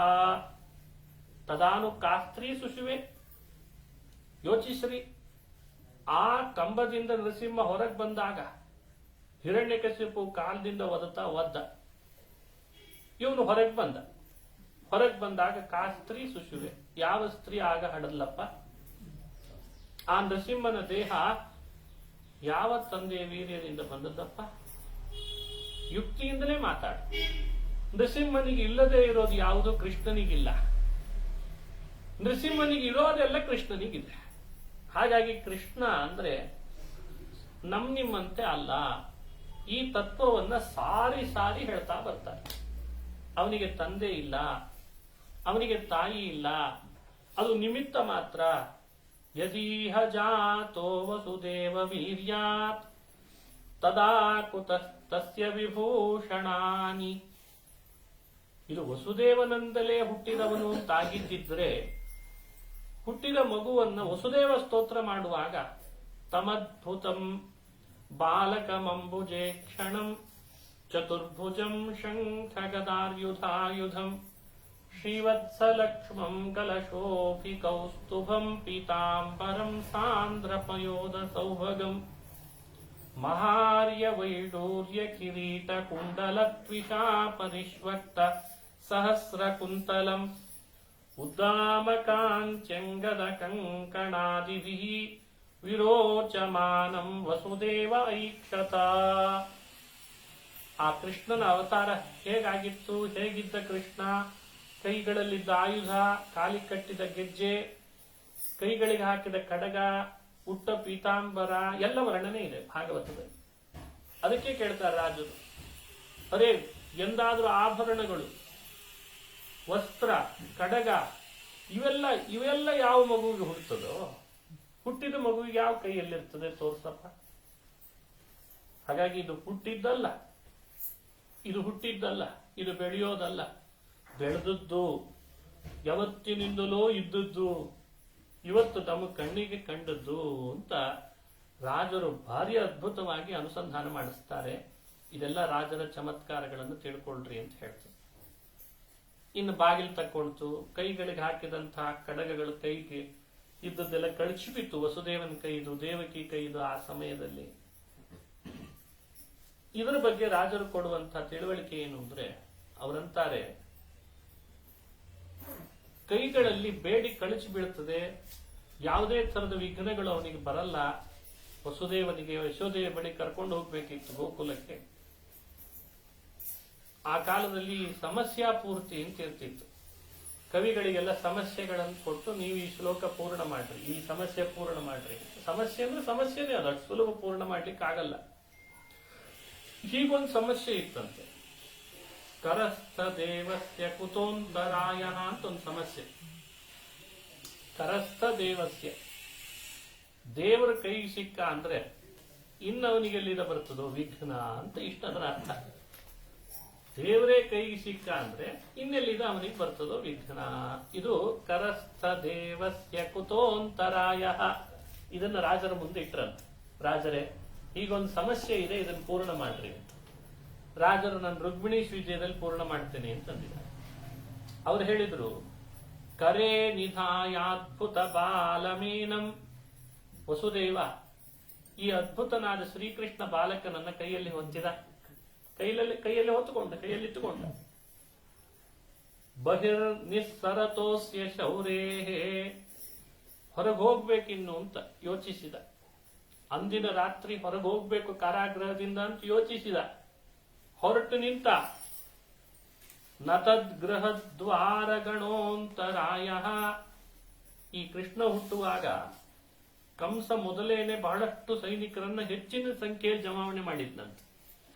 ಯಾಕಂದ್ರೆ ಈಗಾಗಲೇ ಉಳಿದದ್ದನ್ನೆಲ್ಲ ಕೊಂದುಬಿಟ್ಟಿದ್ದೀನಿ, ಇವನೇ ಕೊನೆಯವನಿರ್ಬೇಕು, 8ನೇವನು ಅಂತ ಬಹಳ ಸಂಖ್ಯೆಯಲ್ಲಿ ನೇಮಕ ಮಾಡಿದ್ದ. ಅವರಾದ್ರೂ ಎದ್ದು ಬರಬೇಕೋ ಬೇಡ, ಅವರು ಎದ್ದು ಬರಲಿಲ್ಲ. ಬಾಗಿಲು ತೆಗಿಲಿಲ್ಲ ಅಂತ ಆಗ್ಲಿಲ್ಲ, ಬೀಗ ಕಳಿಸದೆ ಹೋಗ್ಲಿಲ್ಲ, ಕೈಗೆ ಹಾಕಿದ ಕಡಗಗಳ್ಯಾವುದು ಕೈಯಲ್ಲಿ ನಿಲ್ಲಿಲ್ಲ. ಇನ್ನೇನಾದ್ರೂ ವಿಘ್ನ ಬಂದೀತು ಅಂತ ಯೋಚನೆ ಮಾಡಬೇಕಲ್ಲ. ಅದಕ್ಕೆ ರಾಜರಂದ್ರು ಯಾವ ವಿಘ್ನನೂ ಬರಲಿಲ್ಲ. ಸರಿಯಾಗಿ ಸೇರ್ತು ಸಮಸ್ಯೆ, ಇಲ್ಲಿ ಪೂರ್ತಿ ಆಯ್ತು ಅಂದ್ರು. ಅದಕ್ಕೆ ಅವರಂತಾರೆ, ನತದ್ಗೃಹ ದ್ವಾರ ಗಣೋಂತರಾಯ ಕರಸ್ಥ ದೇವಸ್ಯ ಕುತೋಂತರಾಯ. ಕರಸ್ಥ ದೇವಸ್ಯ ಕುತೋಂತರಾಯ ಸರಿ ಸೇರ್ತು. 4 ಪಾದ ಬರಬೇಕಲ್ವೇ ಶ್ಲೋಕದಲ್ಲಿ, ಅವರೇ ಸೇರಿಸಿದ್ರು. ಕರೇ ನಿಧಾಯಾದ್ಭುತ ಬಾಲಮೀನಂ ಅಭೂತ್ ಬಹಿರ್ನಿಸ್ಸರತೋಸ್ಯ ಶೌರೇ ನ ತದ್ಗೃಹದ್ವಾರ ಗಣೋಂತರಾಯ ಕರಸ್ಥ ದೇವಸ್ಯ ಕುತೋಂತರಾಯ. ಸಂಸ್ಕೃತ ಸಾಹಿತ್ಯ ಗೊತ್ತಿದ್ರೆ ಇನ್ನೆಷ್ಟು ಆನಂದ ಆಗಬೇಕು. ಅದ್ಭುತವಾದ ಶ್ಲೋಕನೂ ಯೋಜನೆ ಆಯಿತು, ಸಂದೇಶನೂ ಸಿಕ್ತು. ವಸುದೇವನಿಗೆ ಯಾವ ವಿಘ್ನಗಳು ಬರದೇ ಇರೋ ಹಾಗೆ ಗೋಕುಲಕ್ಕೆ ಹೋಗ್ಲಿಕ್ಕೆ ಅವಕಾಶ ಆಯ್ತಲ್ಲ. ಏನ್ ಕಾರಣ? ದೇವರ ಕೈಯಲ್ಲಿದ್ದ ಮೇಲೆ ಯಾವ ವಿಘ್ನ ಬರ್ಲಿಕ್ಕೆ ಸಾಧ್ಯ ಅನ್ನೋ ಸಂದೇಶ ಸಿಗಬೇಕು, ಸಮಸ್ಯೆ ಪೂರ್ತಿಯಾಗಿರ್ಬೇಕು, ಕಾವ್ಯದಲ್ಲಿ ಶ್ಲೋಕದ ರೂಪದಲ್ಲಿ ಸೇರ್ಕೊಂಡಿರಬೇಕು, ವಿಷಯ ಪ್ರಸ್ತಾಪನೆ ಆಗಿರ್ಬೇಕು. ಇದೆಲ್ಲ ರಾಜರ ಚಮತ್ಕಾರ. ಇನ್ನು ಶಿಶು ಲೀಲೆ, ಶಿಶು ಲೀಲೆಗಳನ್ನು ವರ್ಣನೆ ಮಾಡ್ತಾರೆ. ಯಾವ ಯಾವ ಮನೆಗಳಲ್ಲಿ ಶಿಶುಗಳು ತಾಯಿ ಹೊಟ್ಟೆಯಲ್ಲಿ ಹಾಲು ಹುಟ್ಟುತ್ತಾವೆ, ಹಾಲು ಕುಡಿತಾವೆ, ಮಲಗುತ್ತಾವೆ, ಆಟ ಆಡ್ತಾವೆ, ಮಲಗಲಿಕ್ಕೆ ಅಂತ ಭಾರಿ ಶ್ರಮ ಕೊಡ್ತಾವೆ ಅಮ್ಮನಿಗೆ. ಎಲ್ಲಾ ತರದ ಆ ತಾಯಂದ್ರ ಮನೆಯಲ್ಲಿ ಮಕ್ಕಳನ್ನು ಹಡೆದ ಎಲ್ಲಾ ತಾಯಂದ್ರು ಏನೆಲ್ಲ ಅನುಭವಿಸಿರ್ತಾರೆ, ಅನುಭವಗಳು. ಸುಖ ಇದೆ, ದುಃಖ ಇದೆ, ಸಂತೋಷ ಇದೆ, ಲಾಲನ ಪಾಲನ, ಅದನ್ನೆಲ್ಲ ಮನಸ್ಸಿನಲ್ಲಿ ಇಟ್ಟುಕೊಂಡು ಶ್ರೀಕೃಷ್ಣ ಹೀಗಿದ್ದ ಅಂತ ವರ್ಣನೆ ಮಾಡ್ತಾರೆ. ಅಥವಾ ಉಲ್ಟನಾದ್ರೂ ತಗೊಳ್ಬಹುದು. ಕೃಷ್ಣ ಯಶೋದೆಯ ಲೀಲೆಗಳನ್ನು ವರ್ಣನೆ ಮಾಡುವ ನೆಪದಲ್ಲಿ ಪ್ರತಿ ಮನೆಗಳಲ್ಲಿ ತಮ್ಮ ಮಕ್ಕಳನ್ನು ಹಡೆದ ತಾಯಂದ್ರಿಗೆ ಏನೆಲ್ಲ ಅನುಭವ ಆಗಿರ್ತದೆ, ಅಥವಾ ಮುಂದೆ ಹಡಿಲಿಕ್ಕಿರುವ ಸ್ತ್ರೀಯರಿಗೆ ಏನು ಅನುಭವ ಆಗ್ಲಿಕ್ಕಿದೆ, ಅದನ್ನೆಲ್ಲ ಇಲ್ಲಿ ವರ್ಣನೆ ಮಾಡಿಬಿಡ್ತಾರೆ. ಅದು ರಾಜರ ಚಮತ್ಕಾರ ಅಂದ್ರೆ ಹಾಗೆ. ಯಾವ್ದಾದ್ರೂ ಒಂದು ದೃಶ್ಯವನ್ನು ನೋಡ್ತೀವಲ್ಲ, ದೃಶ್ಯ ಕಾವ್ಯದೊಳಗೆ ಎಲ್ಲೋ ಒಂದ್ ಕಡೆ ಎಷ್ಟೋ ದೃಶ್ಯಗಳನ್ನು ನೋಡುವಾಗ ಪಕ್ಕದಲ್ಲಿದ್ದವ್ರು ಇವರೇ ಹೊಡಿತಿರ್ತಾರೆ. ಯಾಕೆ ಅಲ್ಲಿ ಹೊಡೆದ್ರೆ ಇವನೇ ಅವನಾಗ್ಬಿಟ್ಟಿರ್ತಾನೆ, ತಾದಾತ್ಮ್ಯ ಅಂತ ಕರೀತಾರೆ ಅದಕ್ಕೆ. ಇವನು ಹೊಡೆಸ್ಕೊಂಡು ಒಂದು ಪಾಪ ಆಡ್ತಿರ್ತಾನೆ, ಹೊಡಿಬೇಡುವ ಅಂತ. ಅಂದ್ರೆ ಆ ದೃಶ್ಯ ಅಷ್ಟು ಸೆಳೆತ, ತಾದಾತ್ಮ್ಯ ತಂದು ಕೊಡ್ತದೆ. ಇವ್ರದೇ ಇಷ್ಟಿರ್ಬೇಕಂದ್ರೆ ರಾಜರೇನ್ ಮಾಡ್ಬಿಡ್ತಾರೆ, ಯಶೋದೆ ಕೃಷ್ಣನ ಶಿಶು ಲೀಲೆಗಳನ್ನು ವರ್ಣಿಸ್ತಾ ಅವರು ತಾವೇ ಒಮ್ಮೊಮ್ಮೆ ಯಶೋದೆ ಆಗಿಬಿಡ್ತಾರೆ. ತಾವೇ ಎಲ್ಲೋ ಒಂದ್ ಕಡೆಯಿಂದ ಯಶೋದೆಯಾಗಿ ಕೃಷ್ಣ ತಮ್ಮ ಕೈಯಲ್ಲೇ ಬಂದು ತಮ್ಮ ಎದೆ ಮೇಲೆ ಕುಳಿತು ಕುಣಿತಿದ್ದಾನೆ, ನರ್ತಿಸ್ತಿದ್ದಾನೆ ಅಂತ ತಾವೇ ಅಷ್ಟು ವರ್ಣನೆ ಮಾಡಿಬಿಡ್ತಾರೆ. ಇದು ಎಲ್ಲರಿಗೆ ಸಾಧ್ಯ ಇಲ್ಲ, ಅಷ್ಟು ಸುಲಭ. ತಾವೇ ಕೃಷ್ಣನ್ ಜೊತೆಗೆ ಮಾತಾಡ್ತಿದ್ದೇವೆ. ಯಶೋದೆ ಕೃಷ್ಣನ್ ಜೊತೆಯಲ್ಲಿ ಮಾತಾಡಿದ್ಲು ಅನ್ನೋದು ನಿಮಿತ್ತ. ತಾನೇ ಒಬ್ಬ ಕವಿ, ಇದೇ ಬಹಳ ಕಷ್ಟ. ಮನುಷ್ಯನಿಗೆ ಅದು ಪ್ರವಚನ ಇರ್ಬೋದು, ನಾಟಕಗಳಿರ್ಬೋದು, ದೃಶ್ಯಗಳಿರ್ಬೋದು, ಬರಹಗಳಿರ್ಬೋದು, ಪಾತ್ರದ ಒಳಗೆ ತಾನು ಯಾವಾಗ ಹೋಗ್ತಾನೆ ಆಗ ಬರುವಂತ ಅಭಿನಯನೇ ಬೇರೆ. ತಾನು ಯಾವಾಗ ಎಲ್ಲಿವರೆಗೂ ಹೊರಗೆ ಹೋಗಲ್ಲ ಅವಾಗೆಲ್ಲ ಏನಾಗಿರ್ತಾನೆ ಅಂದ್ರೆ ರೆಫರೆನ್ಸ್ ಕೊಡ್ತಿರ್ತಾನೆ. ವೇದದಲ್ಲಿ ಹೀಗೆ ಹೇಳಿದೆ, ಮಹಾಭಾರತದಲ್ಲಿ ಹೀಗೆ, ಇಂಥವೆಲ್ಲ ಜಾಸ್ತಿ ಹೀಗೆಲ್ಲ ಇವೆಲ್ಲ ವೇದದಲ್ಲಿ ಹೇಳಿದಪ್ಪ ಮುಂದೇನು ಅಂತ ಕೇಳ್ತಾರೆ. ಇತಿಹಾಸದ ಪುಟಗಳನ್ನ ತೆಗೆದು ನೋಡಿ, ತಗೊಂಡು ಏನ್ ಮಾಡೋಣ ಮಾರಾಯ, ಅಲ್ಲಿ ದಾಖಲೆ ಇದೆ, ಇಲ್ಲಿ ಶಿಲಾಶಾಸನ ಇದೆ, ಸಾಕೋ ಮಾರಾಯ ನಿನ್ನ ಶಿಲಾ ಶಾಸನ. ಇದೇನಂದ್ರೆ ಒಳಗೆ ಇಳಿದಿಲ್ಲ ಅಂತ ಅರ್ಥ. ಮನುಷ್ಯ ಒಳಗಿಳಿಯಲ್ಲ, ಜಗತ್ತನ್ನ ಭ್ರಮಗೊಳಿಸೋದು ಬಿಡಲ್ಲ, ಸಮಯಹರಣ ಆಗ್ತದಷ್ಟೆ. ರಾಜರು ಹಾಗೆ ಮಾಡಲಿಲ್ಲ. ಪ್ರತಿ ಕಾವ್ಯಗಳ ಹಾಡಿನ ಪದ್ಯಗಳ ಹಿಂದೆ ತಾವು ಒಬ್ಬ ಪಾತ್ರಧಾರಿ ಆಗ್ತಾರೆ. ಆ ಪಾತ್ರದೊಳಗೆ ತಾವೇ ಹೋಗ್ಬಿಡ್ತಾರೆ. ಭಕ್ತ ಅಂದ್ರೆ ಯಾರೋ ಭಕ್ತನ ಉದ್ದೇಶ ಮಾಡಲ್ಲ, ತಾನೇ ಭಕ್ತನಾಗ್ತಾನೆ. ಭಗವಂತನ ಜೊತೆ ಗಟ್ಟಿ ಕಾಲು ಹಿಡಿ ಅಂತ ಅವನಿಗೆ ಹೇಳಲ್ಲ, ತಾವೇ ಮೊದಲು ಹಿಡಿದು ಬಿಡ್ತಾರೆ ಹೋಗಿ. ಇದು ಬಹಳ ಕಷ್ಟ. ಇದು ಬಹಳ ಭಕ್ತಿ ಪರವಶರಾದಾಗ ಇದು ಬರುತ್ತೆ. ಇದನ್ನು ಭಾಗವತದಲ್ಲಿ ಹೇಳಿದ್ದಾರೆ. ಭಾಗವತ ಧರ್ಮದ ಅತ್ಯುತ್ಕೃಷ್ಟವಾದ ಭಾಗವತ ಧರ್ಮ ಅಂದ್ರೆ ಅದೇ ಅಂತ ಮೈ ಮರೆತು ಬಿಡ್ತಾರೆ. ಹಾಗೆ ರಾಜರು ಯಶೋದೆ ಕೃಷ್ಣನನ್ನ ಹೇಗ ಆ ಲಾಲನ ಪಾಲನ ಮಾಡ್ತಿದ್ದು ಅಂತ ವರ್ಣಿಸುವ ಒಂದು ರೀತಿ ನೋಡಿಬಿಟ್ರೆ ತಾವೇ ಯಶೋದೆ ಒಳಗೆ ಹೋಗಿ ಬಂದ್ಬಿಡ್ತಾರೆ ಒಂದ್ಸರಿ. ಆ ಒಂದೆರಡು ಮಾತುಗಳನ್ನು ನೋಡ್ಬೇಕಾದದ್ದು. ಮಕ್ಕಳು ಸಹಜವಾಗಿ ಬೇಗ ಮಲಗುತ್ತಿರಲ್ಲ, ಮಲಗು ಅಂತ ಒತ್ತಾಯ ಮಾಡ್ತಾ ಇದ್ರು. ಮಲಗಲ್ಲ ಇವ, ಮಲಗಲಿ ಅಂತ ಅವಳಿಗೆ ಅಪೇಕ್ಷೆ. ಅದಕ್ಕೆ ಕೃಷ್ಣನನ್ನ ಮಲಗಿಸುವಾಗ ಯಶೋದೆ ಏನೇನ್ ಮಾತನಾಡ್ತಿದ್ಲು, ಆ ಕೃಷ್ಣ ಅವಳಿಗೆ ಉತ್ತರ ಏನ್ ಕೊಡ್ತಿದ್ದ ಅಂತ ಒಂದು ಪ್ರಶ್ನೋತ್ತರದ ರೂಪದಲ್ಲಿ ರಾಜರು ವರ್ಣನೆ ಮಾಡ್ಲಿಕ್ಕೆ ಶುರು ಮಾಡ್ತಾರೆ. ಆ ವರ್ಣನೆಯ ಭಾಗಗಳೆಲ್ಲ ಈ ರುಕ್ಮಿಣೀಶಿ ವಿಜಯದಲ್ಲಿ ನಮಗೆ ಕಂಡು ಬರ್ತದೆ. ನಿದ್ರಾಮಾಶ್ರಯ ಕಿಂ ತದಾಶ್ರಯ ಫಲಂ, ಇದು ಪ್ರಶ್ನೋತ್ತರ ರೂಪದ ಮಾತು. ನಿದ್ರಾಮಾಶ್ರಯ, ಯಶೋದೆ ಹೇಳ್ತಾಳೆ ಕೃಷ್ಣ ನಿದ್ರಾಮಾಶ್ರಯ, ನಿದ್ರೆ ಮಾಡು. ಕೃಷ್ಣನ್ ಪ್ರಶ್ನೆ, ಕಿಂ ತದಾಶ್ರಯ ಫಲಂ, ಮಾಡಿದ್ರೆ ಏನ್ ಲಾಭ? ಈ ಲಾಭದ ಪ್ರಶ್ನೆ ಇವನು. ಏನ್ ಮಾಡ್ಬೇಕಾದ್ರೂ ಲಾಭ ಕೇಳ್ತಾನೆ ಕೃಷ್ಣ. ಕಿಂ ತದಾಶ್ರಯ ಫಲಂ, ನಿದ್ರೆ ಮಾಡಿದ್ರೆ ಏನ್ ಬರ್ತದಮ್ಮ? ಭುಕ್ತಂ ವ್ರಜೆ ಜೀರ್ಣತಾಂ, ಇಷ್ಟೋ ತನಕ ಹಾಲು ಕುಡ್ದಿ ಬೆಣ್ಣೆ ತಿಂದು ಬಂದಿ, ನಮ್ಮ ಮನೆದಲ್ದೆ ಅವ್ರ ಮನೆ ತಿಂದಿ, ಇನ್ನೊಬ್ರ ಮನೆ ತಿಂದಿ, ಎಷ್ಟು ಹೋಗಿದೆ ಗೊತ್ತಾ ಹೊಟ್ಟೆ ಒಳಗೆ. ಆ ಹೊಟ್ಟೆಯಲ್ಲಿ ಹೋದದ್ದೆಲ್ಲ ಜೀರ್ಣ ಆಗ್ಬೇಕಲ್ಲ ಅಪ್ಪಣ್ಣ. ಅದಕ್ಕೆ ಸ್ವಲ್ಪ ಹೊತ್ತು ನಿದ್ರೆ ಮಾಡು, ನಿದ್ರೆ ಮಾಡಿದ್ರೆ ಜೀರ್ಣ ಆಗ್ತದೆ ಅನ್ನೋದು ತಾಯಿಯ ವಾದ. ಕೃಷ್ಣ ಅಂದ, ನಿದ್ರಾ ಕಾಂಬ ಅಂಬಾ ಕಾ ನಿದ್ರಾ. ನಿದ್ರೆ ಅಂದ್ರೆ ಏನು ಅಂತ ಕೇಳ್ದ ಈತ. ನಿದ್ರೆ ಮಾಡಿ ಅಭ್ಯಾಸ ಇಲ್ಲ. ನಿದ್ರೆ ಅಂದ್ರೆ ಏನು ಅಂತ ಕೇಳ್ಬಿಟ್ಟ. ಅದಕ್ಕೆ ಯಶೋದೆ ಹೇಳಿದ್ಲಂತೆ, ಕೃಷ್ಣ ನಿಮೀಲಿತಾಕ್ಷಿ ಯುಗಲಹ ಸ್ವಾಂಗಂ ಯದಾ ಲಿಂಗತಿ. ನಿಮೀಲಿತಾಕ್ಷಿ ನಿದ್ರೆ ಏನು ಅಂತ ಕೇಳಿದ್ರೆ ಕಣ್ಣು ಮುಚ್ಚೋದು ಅಂದ್ಲಂತೆ. ಪಾಪ ಅವಳು ಕಣ್ಣು ಮುಚ್ಚಿ ಪ್ರಾಜ್ಞ ಅಂತ ಒಬ್ಬನಿದ್ದಾನೆ, ನಿಮ್ಮೊಳಗೇ ಇರ್ತಾನೆ, ಅವನನ್ನು ಆಲಿಂಗನ ಮಾಡ್ಕೊಂಡ್ರೆ ನಿದ್ರೆ. ಅಷ್ಟು ಹೇಳ್ತಿರ್ಲಿಕ್ಕೆ ಕೃಷ್ಣ ತನ್ನ ಎರಡೂ ಕೈಗಳನ್ನ ಭುಜದ ಮೇಲೆ ಇಟ್ಟುಕೊಂಡಂತೆ. ನೋಡಿ, ಬಲಗಡೆ ಭುಜದ ಮೇಲೆ ಬಲಗೈ ಇಟ್ಟ, ಎಡಗಡೆ ಭುಜದ ಮೇಲೆ ಎಡಗೈ ಇಟ್ಟ. ಅದ್ರ ಬದಲಾಗಿ ಇಟ್ಕೊಂಡು ಗಟ್ಟಿ ಇಟ್ಕೊಂಡು. ಯಾಕೆ? ನಾನೇ ಪ್ರಾಜ್ಞ ಅಂತ. ನಾನೇ ಪ್ರಾಜ್ಞ, ನನ್ನನ್ನ ನಾನೇ ಆಲಿಂಗನ ಮಾಡ್ಕೊಳ್ಬೇಕು. ಆಲಿಂಗನವೇ ನಿದ್ರೆ. ಕಣ್ಣು ಮುಚ್ಚಿ ಆಯ್ತು. ಕಣ್ಣು ಮುಚ್ಚಿದ ಕಣ್ಣು ತೆಗೆದೇ ಬಿಟ್ನಂತೆ ಕೂಡ್ಲೆ. ಅಸ್ತ್ವೇವಂ ತ್ವಿತಿ ಮುದ್ರಿತಾತ್ಮನಯನಃ ಸ್ವಾಂಗಂ ಯದಾ ಲಿಂಗತಿ ಲಿಂಗ್ಯತತ್ ಸರ್ವಂ ಜೀರ್ಣಂ. ಕಣ್ಣು ಮುಚ್ಚಿದ, ಕಣ್ಣು ತೆಗೆದ ಕೂಡ್ಲೆ ಹೇಳಿದ ಕೃಷ್ಣ ಯಶೋದೆ, ಅಮ್ಮ ಸರ್ವಂ ಜೀರ್ಣ, ಎಲ್ಲ ಜೀರ್ಣ ಆಗ್ಬಿಟ್ಟಿದೆ.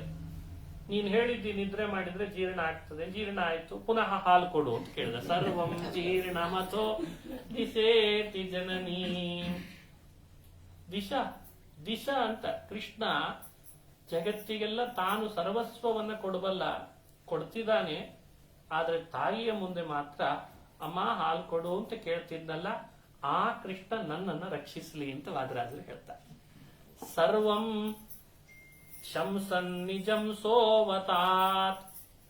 ಹೀಗೆ ರಾಜರು ಯಶೋದೆಯ ರೂಪದ ಪ್ರಾರ್ಥನೆಯನ್ನ, ಶ್ರೀಕೃಷ್ಣನಿಗೆ ನಿದ್ರೆ ಇಲ್ಲ ಅನ್ನೋ ತಾತ್ವಿಕ ವಿಷಯವನ್ನ, ಕೃಷ್ಣ ಯಶೋದೆಯ ರೂಪದಲ್ಲಿ ನಡೀತಿದ್ದ ಸಂವಾದ, ಎಲ್ಲಾ ತಾಯಂದ್ರು ತಮ್ಮ ಮಕ್ಕಳ ಜೊತೆಗೆ ಹೀಗೆ ಮಾಡ್ತಿರ್ತಾರೆ ಅಂತ ಲೋಕದ ರೀತಿಯನ್ನ ಎಲ್ಲ ಒಳಗೊಂಡು ಒಂದು ಶ್ಲೋಕದಲ್ಲಿ ವಿವರಣೆ ಮಾಡ್ತಾರೆ. ಮತ್ತೊಂದು ಶ್ಲೋಕ ಹೀಗೆ ಬರ್ತದೆ, ಬಹಳ ಪ್ರಸಿದ್ಧ ಇದು, ರುಕ್ಮಿಣೀಶ್ ವಿಜಯತೆ. ಅಮ್ಮ ಹಾಡು ಹೇಳಿ ತಾಯಂದ್ರು ಯಾವಾಗಲೂ ಮಕ್ಕಳನ್ನು ಮಲಗಿಸೋದು. ಜಾನಪದ ಗೀತೆಗಳಾಗಲೇ ಜಾಸ್ತಿ ಆಯ್ತು ಅಂತ ಅನಿಸ್ತದೆ. ಮಕ್ಕಳು ಮಲಗಬೇಕಾದ್ರೆ ಹಾಡು ಹೇಳಬೇಕು. ಈ ನಮ್ ಕಡೆನೂ ಕೆಲವು ಹಾಡು ಹೇಳ್ತಿರ್ತಾರೆ. ನೀರಿಲ್ಲದ ಊರು ನರಗುಂದ ಅಂತ ನಮ್ಮೂರ್ ಭಾಷೆ. ಆ ಕಡೆ ಅಲ್ಲೇನೋ ನರಗುಂದ ಅಂತ ಯಾವ್ದೋ ಒಂದು ಊರಿದೆ, ಅಲ್ಲಿ ನೀರಿಲ್ಲ ಅಂತ. ಅಲ್ಲಿ ನೀರಿಲ್ಲ ಅನ್ನೋದು ಮತ್ತೆ ಮಲಕೋಳ ಮಲಕೋಳ ಮಲಕೋಳ ಅಂತಿದ್ರು. ಹಾಲಲ್ಲಿ ಮುಖ ತೊಳೆದ ದೇಸಾಯಿ ಅಂತಿದ್ರು. ಮತ್ತೆ ಮಲಕೋಳ ಮಲಕೋಳ. ಆ ದೇಸಾಯಿ ಹಾಲಲ್ಲಿ ಮುಖ ತೊಳೆದ ಅಂದ್ರೆ ಇಲ್ಲಿ ಯಾಕೆ ಮಲಕೋಬೇಕು? ಹಿಂಗೆ ಅವು ಹಾಡುಗಳು ಬರ್ತಿದ್ವು. ಅದು ಯಾರನ್ನು ಹೇಳ್ತಾರ ಗೊತ್ತಿಲ್ಲ, ಯಾಕೆ ಹೇಳ್ತಾರೆ, ಒಟ್ಟು ಇದನ್ನು ಮಲಗಿದ್ರೆ ಸಾಕಾಗ್ಯದ, ರಾಗ ಬರಬೇಕು, ಅದು ಮಲಗಬೇಕು ಅಂತ ಅಷ್ಟೇ. ಆದ್ರೆ ಯಶೋದೆ ಹಾಡು ಹೇಳ್ತಿದ್ಲು. ಆಗ ಗಾನ ಬಹಳ ಸ್ವರಸವಾಗಿ ಸುಂದರವಾಗಿ ಗಾನ ಮಾಡಬೇಕು, ಕೃಷ್ಣನನ್ನು ಮಲಗಿಸ್ಬೇಕು ಅಂತ.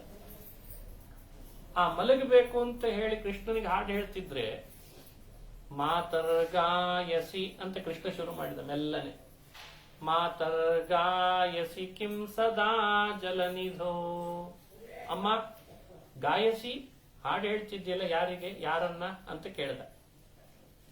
ಸದಾ ಜಲನಿಧೋ ಶೇಷಾಂಗ ಸಂಶಾಯಿನಂ. ಯಾರನ್ನ ಹಾಡು ಹೇಳ್ತಿದ್ದಿ ಅಂದ್ರೆ, ಕ್ಷೀರ ಸಮುದ್ರದಲ್ಲಿ ಯಾವಾಗ್ಲೂ ಮಲಗಿದಾನಲ್ಲ ಶೇಷಶಾಹಿಯಾಗಿ, ಅವನನ್ನು ಕುರಿತು ಹಾಡು ಹೇಳ್ತಿದ್ದೇನೆ ಇಲ್ಲಂತ. ಅವನ್ ಕುರಿತು ಹಾಡು ಹೇಳ್ತಿದ್ದೇನೆ ಅಂದ್ರೆ ಕೃಷ್ಣ ಕೇಳೇ ಬಿಟ್ಟ ಕೂಡ್ಲೆ. ಓ, ಅವನ್ ನಿದ್ರೆನೆ ಮಾಡ್ತಿದ್ದಾನೆ ಅಂದ್ರೆ ನಿನ್ನ ಹಾಡು ಅವನಿಗೆ ಕೇಳಿಸೋದು ಹೇಗೆ ಅಂತಂದ. ತಾತಾಸೌ ನನು ನಿದ್ರಯಾ ಪರಿವೃತೋ ದದ್ಯಾತ್ತವಾ ಪೀತಿತಂ. ಯುಕ್ತಿ ಏನು ಹೇಳಿದಾನೆ ಕೃಷ್ಣ ಅಂದ್ರೆ, ಇಲ್ಲಿ ಅಮ್ಮ ಯಾರನ್ನ ಕುರಿತು ಹಾಡು ಹೇಳ್ತಿದ್ದಿ, ಅಲ್ಲಿ ಮಲಗಿದಾನಲ್ಲ ಅವನನ್ನು ಕುರಿತು ಹಾಡು ಹೇಳ್ತಿದ್ದೀನಿ, ಅವನನ್ನೇ ಕುರಿತು ಹಾಡು ಯಾಕೆ ಹೇಳ್ತಿದ್ದಿ ನನ್ನಂತ. ಅವ ಯಾವಾಗ್ಲೂ ಮಲಗಿರ್ತಾನೆ, ನಿನಗೊಂದು ಸ್ವಲ್ಪ ನಿದ್ರೆ ಕೊಟ್ರ ಸಾಕಪ್ಪ ಅಂತ ಹಾಡು ಹೇಳ್ತಿದ್ದೀನಿ ತೀವಳಂದ್ಲಂತ. ನನಗೆ ವ್ಯಂಗ್ಯ ಮಾಡ್ತೀಯ ಅಂತ ಹೇಳಿ ಕೃಷ್ಣ, ನಿಜವಾಗ್ಲೂ ಅವ ಮಲಗಿದ್ದೇ ಇದ್ರೆ ನಿನ್ನ ಹಾಡು ಅವನ್ ಕಿವಿ ಕೇಳಿಸೋದು ಹೇಗೆ ಅಂತ ಕೇಳಿದ. ನಿನ್ನ ಹಾಡೇ ಕೇಳಿಸದೆ ಹೋದ್ರೆ ನನಗೆ ನಿದ್ರೆ ಕೊಡೋದು ಹೇಗೆ ಅಂತ ಮುಂದಿನ ಪ್ರಶ್ನೆ. ಯುಕ್ತಿಗೆ ಯುಕ್ತಿ ಹೇಳ್ದ. ಏವಂ ಚೇತ್ ಗದಿತಂ ತ್ವದೀಯಮಖಿಲಂ ತತ್ಕರ್ಣ ದೇಶಂ ಕಥಂ ಯಾತೀತಿ ಪ್ರತಿಪಾದಯನ್ ನಿಜಮತಂ ಪಾಯಾದ್ಯಶೋದಾಸುತಃ. ನಿಜಮತಂ ಪ್ರತಿಪಾದಯನ್, ಅಂತೂ ತನಗೆ ನಿದ್ರೆ ಇಲ್ಲ ಅನ್ನೋದನ್ನು ಚೆನ್ನಾಗಿ ಸಮರ್ಥಿಸಿದ ಕೃಷ್ಣ ಅಂತಾರೆ ವಾದರಾಜರು. ಯಾಕಂದ್ರೆ ನಿನ್ನ ಹಾಡು ಅವನಿಗೆ ಕಿವಿ ಕೇಳಿಸಲ್ಲ. ಕೇಳಿಸಿದ್ರು ನಿದ್ರೆ ನಿಜವಾಗ್ಲೂ ಮಾಡೋನಾದ್ರೆ ನನಗೆ ನಿದ್ರೆ ಕೊಡ್ಲಿಕ್ಕೆ ಅವಕಾಶವೇ ಇಲ್ಲ. ಯಾಕೆ ಅಂದ್ರೆ ಹಾಡೇ ಕೇಳಿಸಲ್ಲ. ನಿದ್ರೆ ಮಾಡಿದಾಗ ಹಾಡು ಕೇಳಿಸಲ್ಲ ಅನ್ನೋದು ಯುಕ್ತಿಯಿಂದ ಸಿದ್ಧ ಆಗ್ತದೆ. ಹಾಗಾದ್ರೆ ಒಂದು ಕೆಲಸ ಮಾಡು, ಅವ ನನಗೆ ನಿದ್ರೆ ಕೊಡಬೇಕಾದ್ರೆ ನಿನ್ನ ಹಾಡು ಕೇಳಿಸ್ಬೇಕು. ಹಾಗಾದ್ರೆ ಇದನ್ನು ಒಪ್ಪಗೋ, ಅವನಿಗೆ ನಿದ್ರೆ ಇಲ್ಲ ಅನ್ನೋದನ್ನು ಒಪ್ಪಗೋ, ಅವನೇ ನಾನು ಅಂತ ಆದ್ರೆ ನನಗೂ ನಿದ್ರೆ ಇಲ್ಲ ಅಂತ ಒಪ್ಪಗೋ ಅಂತ. ಇದೇನಿದೆ ಇಲ್ಲ, ಇವೆಲ್ಲ ಕಾವ್ಯಗಳ ಶ್ಲೋಕ. ಇದು ಬೇರೆ ಎಲ್ಲ ಕಾವ್ಯಗಳನ್ನು ತುಲನಾತ್ಮಕ ವಿಮರ್ಶಿಸ್ತಾ ಬಂದ್ರೆ ಎತ್ತರದ ಶ್ಲೋಕಗಳಿವೆಲ್ಲ. ಉಕ್ತಿಗೆ ಪ್ರತ್ಯುಕ್ತಿಯ ಅಲಂಕಾರವನ್ನು ಸೇರಿಸಿ ಮಾಡುವಂತಹ ಶ್ಲೋಕಗಳು. ಇದು ರಾಜರೇ ಮೊದಲು ಮಾಡಿದ್ರು ಅಂತ ಭಾವಿಸಬೇಡಿ. ಈ ತರ ಶ್ಲೋಕ ರಾಜರಿಗಿಂತ ಮೊದಲು ಬಂದ ಕೆಲವು ಕವಿಗಳು ಕೃಷ್ಣನ್ ಕಥೆಯನ್ನ ಭಕ್ತಿ ಪರವಶರಾಗಿ ಕವಯಗಳಲ್ಲಿ ವರ್ಣಿಸ್ತಾರೆ. ಅದಕ್ಕೆ ರಾಜರು ಏನ್ ಮಾಡಿದ್ರು, ಆ ಕವಿಗಳ ಭಕ್ತಿ ಪರವಶತೆಯಲ್ಲಿ ಒಂದೆಲ್ಲೋ ಒಂದು ದೋಷ ಸೇರ್ಕೊಂತಂತೆ. ಏನು ಅಂದ್ರೆ ದೇವರಿಗೂ ನಿದ್ರೆ ಇದೆ ಅನ್ನೋ ಹಾಗೆ ಅವರು ವರ್ಣನೆ ಮಾಡಿಬಿಟ್ರು. ಅದಕ್ಕೆ ರಾಜರ ಆ ಚಮತ್ಕಾರ ಏನ್ ಮಾಡಿದ್ರು ನೋಡಿ, ಬೇರೆ ಕವಿಗಳಲ್ಲಿ ಇದೊಂದು ತಪ್ಪು ಸೇರ್ಕೊಂಡಿದೆ, ಉಳಿದೆಲ್ಲ ಕಾವ್ಯಮಯವಾಗೇ ಇದೆ, ಚೆನ್ನಾಗಿದೆ. ತಾಯಿ ಮಕ್ಕಳ ಬಾಂಧವ್ಯ ವರ್ಣನೆ ಇದೆ, ಶಿಶು ಮತ್ತು ಹೇಗೆ ಮಾತನಾಡ್ತೆಲ್ಲ ಚೆನ್ನಾಗಿದೆ. ಆದ್ರೆ ವರ್ಣಿಸಬೇಕಾದ್ರೆ ಕೃಷ್ಣನ್ ಕಥೆ ಅಲ್ವಾ, ಸೈದ್ಧಾಂತಿಕ ವಿಷಯದಲ್ಲಿ ಅವನು ನಿರ್ನಿದ್ರ, ಅವನು ನಿಷ್ಕಲ ನಿರಂಜನ. ಎಲ್ಲೋ ಒಂದ್ ಕಡೆ ನಿಮ್ಮ ವರ್ಣನೆ ಆ ಕೃಷ್ಣನ ವ್ಯಕ್ತಿತ್ವದ ಒಂದಿಷ್ಟು ಅಂಶಗಳಲ್ಲಿ ಚ್ಯುತಿ ತರೋ ಹಾಗೆ ಕಾಣಿಸ್ತದೆ. ಅದಕ್ಕೆ ಈ ವರ್ಣನೆ ಶ್ರೇಷ್ಠ ಅಂತ ಮಾಡ್ತಿದ್ರಂತೆ. ಇದು ವಾದರಾಜರ ವರ್ಣನೆಯ ವೈಶಿಷ್ಟ್ಯ. ತೊಟ್ಲು ತೂಗ್ತಿದ್ಲಂತೆ. ತೂಗುವ ತೊಟ್ಲು ಕೈಯಲ್ಲಿ ಹಗ್ಗ ಹಿಡಿದು ಒಮ್ಮೆ ಎಳೆದಾಗ ಹತ್ರ ಬರ್ತದೆ, ಹಗ್ಗ ಬಿಟ್ಟು ಕೂಡಲೇ ಪುನಃ ದೂರ ಹೋಗ್ತದೆ ಅಂದ್ರೆ ರಾಜರು ಅಲ್ಲೇ ಒಂದು ಉತ್ಪ್ರೇಕ್ಷೆ ಮಾಡಿದ್ವಿ. ಏನ್ ಅದ್ಭುತ ಇದೆ ಅಲ್ಲ ಈ ಕಲ್ಪನೆ ಅಂದ್ರೆ ಅವರು. ಕೃಷ್ಣ ತೊಟ್ಲಲ್ಲಿ ಮಲಗಿದಾನೆ, ತೂಗಿದ ಕೂಡಲೇ ಹತ್ರ ಬರ್ತದೆ. ರಾಜರಂತಾರೆ ಈ ಹಗ್ಗ ಹಿಡಿದು ಗಟ್ಟಿ ಹತ್ರ ಬರೋದು ಹೋಗೋದು ದಿನಾ ನಮ್ಮನೇಲಿ ತೊಟ್ಲು ತೂಗುವಾಗಲೂ ಇದು ನೆನಪಿರ್ಬೇಕು, ಹಾಗೆ ವರ್ಣನೆ ಮಾಡಿಬಿಡ್ತಾರೆ. ಏವೈ ವಿಠ್ಠಲ ಸೇವಕಾ ಶುಭಧಿಯ ತೇಷಾಂ ಸಲಭ್ಯಸ್ತ್ವಿತಿ ಪ್ರಾಯೋ ಜ್ಞಾಪಯಿತು ಮುರದ್ವಿಷಮಿತಃ ಸಂಪ್ರಾಪಯಂತೆ ಕದಾ. ಕೃಷ್ಣನನ್ನ ದ್ವೇಷಿಸುವ ಒಂದು ಗಣ ಇದೆ, ಒಂದು ಗುಂಪಿದೆ. ಅವನಲ್ಲಿ ಭಕ್ತಿ ಮಾಡುವ ಮತ್ತೊಂದು ಗುಂಪಿದೆ. ಸೇವೆ ಮಾಡುವ ಗುಂಪಿನವರಿಗೆ, ದ್ವೇಷ ಮಾಡುವ ಗುಂಪಿನವರಿಗೆ ಕೃಷ್ಣ ತನ್ನ ತೊಟ್ಲೋತ್ಸವದಿಂದಲೇ ಸಂದೇಶ ಕೊಟ್ಟ ಅಂತ ಹೇಳ್ತಾರೆ ವಾದರಾಜ. ಏನಂತ ಸಂದೇಶ ಕೊಟ್ಟ? ಯಾವಾಗ ಕೈ ಬಿಡ್ತಾಳೆ ದೂರ ಹೋಗ್ತಿತ್ತಲ್ಲ, ನನ್ನನ್ನೇ ದ್ವೇಷಿಸುವ ಗುಂಪಿಗೆ ನಾನು ಯಾವತ್ತೂ ದೂರ ಇರ್ತೇನೆ ಅಂತಂದಂತೆ. ಮತ್ತೆ ಹಗ್ಗ ಹಿಡಿದು ಎಳಿತಾಳೆ, ನನ್ನ ಸೇವೆ ಮಾಡಬೇಕು ಅಂತ ನನ್ನ ಗಟ್ಟಿ ಹಿಡ್ಕೊಂಡ್ರೆ ನಾನು ಹತ್ರ ಬರ್ತೇನೆ ಅಂತ ತೋರಿಸಿದ್ದಂತೆ. ನೋಡಿ, ಇಲ್ಲಿ ದೇವರು ಸೇವಿಸೋರಿಗೆ ಹತ್ರ, ದ್ವೇಷಿಸೋರಿಗೆ ದೂರ ಅನ್ನೋ ಪಾಯಿಂಟ್ ನಮಗೆ ಆಲ್ರೆಡಿ ಗೊತ್ತೇ ಇದೆ. ತೊಟ್ಲು ತೂಗಿದಾಗ ಹಗ್ಗ ಕೈ ಬಿಟ್ರೆ ದೂರ ಹೋಗ್ತದೆ, ಹಗ್ಗ ಮತ್ತೆ ಹಿಡಿದು ಎಳೆದ್ರೆ ಹತ್ರ ಬರ್ತದೆ ಅನ್ನೋ ಪಾಯಿಂಟು ನಮಗೆ ಗೊತ್ತಿದೆ. ಆದ್ರೆ ಅದು ಎರಡನ್ನು ಜೋಡಿಸಿ ಇದು ಸಂದೇಶ ಕೃಷ್ಣನ ರಥದ ತೊಟ್ಲೋತ್ಸವದಲ್ಲಿ ಅಂತ ಹೇಳಿಕೊಟ್ಟವರು ವಾದರಾಜ. ಇದೇ ಅವರ ವೈಶಿಷ್ಟ್ಯ. ಏವೈ ವಿಠ್ಠಲ ಸೇವಕಾ ಶುಭಧಿಯ ತೇಷಾಂ ಸಲಭ್ಯಸ್ತ್ವಿತಿ ಪ್ರಾಯೋ ಜ್ಞಾಪಯಿತು ಮುರದ್ವಿಷಮಿತಃ ಸಂಪ್ರಾಪಯಂತೆ ಕದಾ ಅನ್ಯೇಷಾಂ ಸಹಿ ದೂರಗಸ್ತ್ವಿತಿ ತತಃ ಪ್ರಾಪ್ತಂ ಚ ತಂ ಕುರ್ವತಿ ದೋಲಾಸಾ ಮಣಿಮಂಡಿತಾ ವಿಜಯತೆ ಸ್ವಾನಂದಮೂರ್ತೆ ಶಿಶೋ. ಮುದ್ದಾದ ಮುಖ ಕೃಷ್ಣನ ಮುಖ, ಅಪ್ರಾಕೃತನಾದ ಚಿನ್ಮಯ ಶ್ರೀಹರಿ. ಮೆಲ್ಲನೆ ಆ ಕೃಷ್ಣನ ಕೆನ್ನೆ ಹೀಗೆ ಮುಟ್ತಿದ್ಲಂತೆ ಯಶೋದೆ. ಮಲಗಿದಾಗ ಬಹಳ ಮುದ್ದಾಗಿ ಕಾಣಿಸ್ತಾವೆ ಮಕ್ಕಳು. ಈ ಮಕ್ಕಳೇ ಇಷ್ಟು ಮುದ್ದಾಗಿರ್ತಾವೆ ಅಂದ್ರೆ ಕೃಷ್ಣ ಇನ್ನೆಷ್ಟು ಮುದ್ದಾಗಿರ್ಬೇಡ. ಅವನು ಮುಟ್ಟಬೇಕು. ಅವಳು ಯಾವಾಗ ಕೆನ್ನೆ ಮುಟ್ಟಬೇಕೋ ಕೂಡ್ಲೇ ಕೃಷ್ಣ ಮೆಲ್ಲನೆ ನಗುತ್ತಿದ್ದಂತೆ, ಮಂದಹಾಸ. ಕೃಷ್ಣ ಮೆಲ್ಲನೆ ಮಂದಹಾಸ ಬೀರಿದ ಕೂಡಲೇ ಯಶೋದೆಯ ಹೃದಯದಲ್ಲಿದ್ದ ಹಾಲು ಉಕ್ಕೇರ್ಬೇಕಂತೆ. ಶ್ರೀಕೃಷ್ಣ ಮೆಲ್ಲನೆ ಕಣ್ಣು ತೆಗಿತಿದ್ದ. ಗಟ್ಟಿ ಕೃಷ್ಣನನ್ನ ಅವತ್ತುಕೊಂಡು ಎದೆ ಹಾಲು ಉಣಿಸ್ತಾ ಇದ್ಲು ಅಂತ ರಾಜರು ಭಾರಿ ಅದ್ಭುತವಾಗಿ ವರ್ಣನೆ ಮಾಡಿ ಹೇಳ್ತಾರೆ. ಇದರ ಹಿಂದೆ ಅವಳ ಪುಣ್ಯದ ರಾಶಿ ಎಷ್ಟಿರಬೇಡ ನೋಡ್ರಿ ಅಂತಂತಾಳ. ಅವಳ ಪುಣ್ಯದ ರಾಶಿ ಆ ರೀತಿ ಇದ್ದದ್ರಿಂದ ಕೃಷ್ಣ ಅವಳಿಗೆ ಆ ಭಾಗ್ಯವನ್ನ ಕೊಟ್ಟ ಅಂತ ವರ್ಣನೆ ಮಾಡಿದ್ದಾರೆ. ಇದೆಲ್ಲ ರಾಜರ ವರ್ಣನೆಯಲ್ಲಿ ಶ್ರೀಕೃಷ್ಣನ ಬಾಲ್ಯಲೀಲೆಗಳನ್ನು ನಾವು ನೋಡೋದು. ರುಕ್ಮಿಣಿ ಕಲ್ಯಾಣದ ಘಟ್ಟ ಮನೆಯಲ್ಲಿ ಆಗಬೇಕು ಅಂತಿದ್ದರಿಂದ ಹೆಚ್ಚು ಕಲ್ಯಾಣ ಘಟ್ಟದ ಬಗ್ಗೆ ರಾಜರು ತೋರಿಸಿದ ವರ್ಣನೆಗೆ ಅನುಗುಣ ಅದನ್ನು ಅನುಸಂಧಾನ ಮಾಡಬೇಕು. ನಿಜೈ ಸಹ ದ್ವಾರವತ್ಯಾಂ ನಿವಸತ್ಯಂಬುಜೇ ಕ್ಷಣೇ ಅಜಯಾ ಪ್ರೇಷಿತಂ ಪತ್ರಂ ದ್ವಿಜಃ ಕಚ್ಚಿದುಪಾಹರತ್. ದ್ವಾರಕಾ ಪಟ್ಟಣದಲ್ಲಿ ಕೃಷ್ಣ ವಾಸ ಮಾಡ್ತಾ ಇದ್ದ. ದ್ವಾರಕೆಯಲ್ಲಿ ವಾಸ ಮಾಡ್ತಿದ್ದಾನೆ ಅಂತ ಗೊತ್ತಿತ್ತು ರುಕ್ಮಿಣಿಗೆ. ಒಬ್ಬ ವಿಪ್ರನನ್ನು ಕರೆದು ಒಂದು ಪತ್ರ ಬರೆದು ಕೊಟ್ಟು ಕಳಿಸ್ತಾಳಂತೆ ಕೃಷ್ಣನಿಗೆ. ಆ ವಿಪ್ರ ಯಾರು ಅಂತನ್ನೋದನ್ನ ಸ್ವತಃ ರಾಜರು ಮತ್ತೊಂದು ಗ್ರಂಥದಲ್ಲಿ ಹೇಳಿದ್ದಾರೆ. ಸುದೇವ ಅಂತ ಆ ವಿಪ್ರನ ಹೆಸರಿತ್ತಂತೆ. ಹಿಂದಿನ ಜನ್ಮದಲ್ಲಿ ವಾದರಾಜರೇ ಆ ವಿಪ್ರನಾಗಿದ್ದ ಅಂತ ಉಲ್ಲೇಖವನ್ನ ಮಾಡ್ತಾರೆ. ಹಾಗಾಗಿ ರುಕ್ಮಿಣಿ ಶ್ರೀಕೃಷ್ಣರಿಗೆ ಸಂದೇಶವನ್ನು ಮಾಡಿದರು. ಸಂದೇಶವಾಹಕರಾದವರು ವಾದರಾಜರು. ಅದಕ್ಕೆ ಅವರಿಗೆ ಆ ಕಥೆಗಳು ಯಾವುದು ಕಲ್ಪನೆ ಬಂದದ್ದು ಅಂತ ಅಷ್ಟೇ ತಿಳಿಯುವ ಹಾಗಿಲ್ಲ. ತಾವೇ ಸ್ವತಃ ನೋಡಿ ಅದನ್ನು ತಿಳಿದು ಅದನ್ನು ನೆನಪಿಟ್ಟುಕೊಂಡು ಹಾಗೆ ವರ್ಣನೆ ಮಾಡಿದ್ದಾರೆ ಅಂತ ತಿಳಿಸ್ತಾರೆ. ಕಶ್ಚಿತ್ ದ್ವಿಜಃ, ಒಬ್ಬ ವಿಪ್ರ ಆ ಪತ್ರವನ್ನು ತಗೊಂಡು ಕೃಷ್ಣನ ಬಳಿ ಕೊಡಬೇಕು ಅಂತ ಹೋಗಿದ್ದಾನೆ. ಕೃಷ್ಣ ದ್ವಾರಕೆಯಲ್ಲಿದ್ದ. ಆಗ್ತಾನೆ ಹಿನ್ನೆಲೆಯಲ್ಲಿ ಕಾಲಯವನನ್ನ ಸಂಹಾರ ಮಾಡಿ ಬಂದಿದ್ದ. ಮುಚುಕುಂದನನ್ನು ಉದ್ಧಾರ ಮಾಡಿ ಬಂದಿದ್ದ. ಮುಚುಕುಂದನನ್ನ ಆ ಪರ್ವತದಿಂದ ದೈವತಕ ಪರ್ವತದಿಂದ ಬದರಿ ಕ್ಷೇತ್ರಕ್ಕೆ ಹೋಗು, ನಿನ್ನ ಎತ್ತರ ಬಹಳ ಆಯ್ತು. ಯಾಕಂದ್ರೆ ಇವನು ಬಹಳ ಹಿಂದೆ ಹುಟ್ಟಿದ್ನಂತೆ ಮುಚುಕುಂದ. ನೀನ್ ಬಹಳ ಎತ್ತರ ಇದ್ದಿ, ಇಷ್ಟೊಂದು ಎತ್ತರದಲ್ಲಿರೋರು ಈಗಿನ ಯುಗಕ್ಕೆ ಇಷ್ಟೊಂದು ಎತ್ತರ ಇರೋರು ಯಾರು ಇರಲ್ಲ. ಮತ್ ನೀನ್ ನೋಡಿ ಎಲ್ರು ಹೆದರುತ್ತಾರೆ, ನೀನ್ ಅಲ್ಲಿಗೆ ಹೋಗು ಅಂತ ಅವನನ್ನು ಕಳಿಸ್ಬಿಟ್ಟ. ಕಳಿಸಿದ ಮೇಲೆ ಶ್ರೀಕೃಷ್ಣ ದ್ವಾರಕೆಯಲ್ಲಿ ವಾಸ ಮಾಡುತ್ತಿದ್ದಾನೆ. ಇವರು ಪತ್ರ ತಂದು ಕೊಟ್ಟು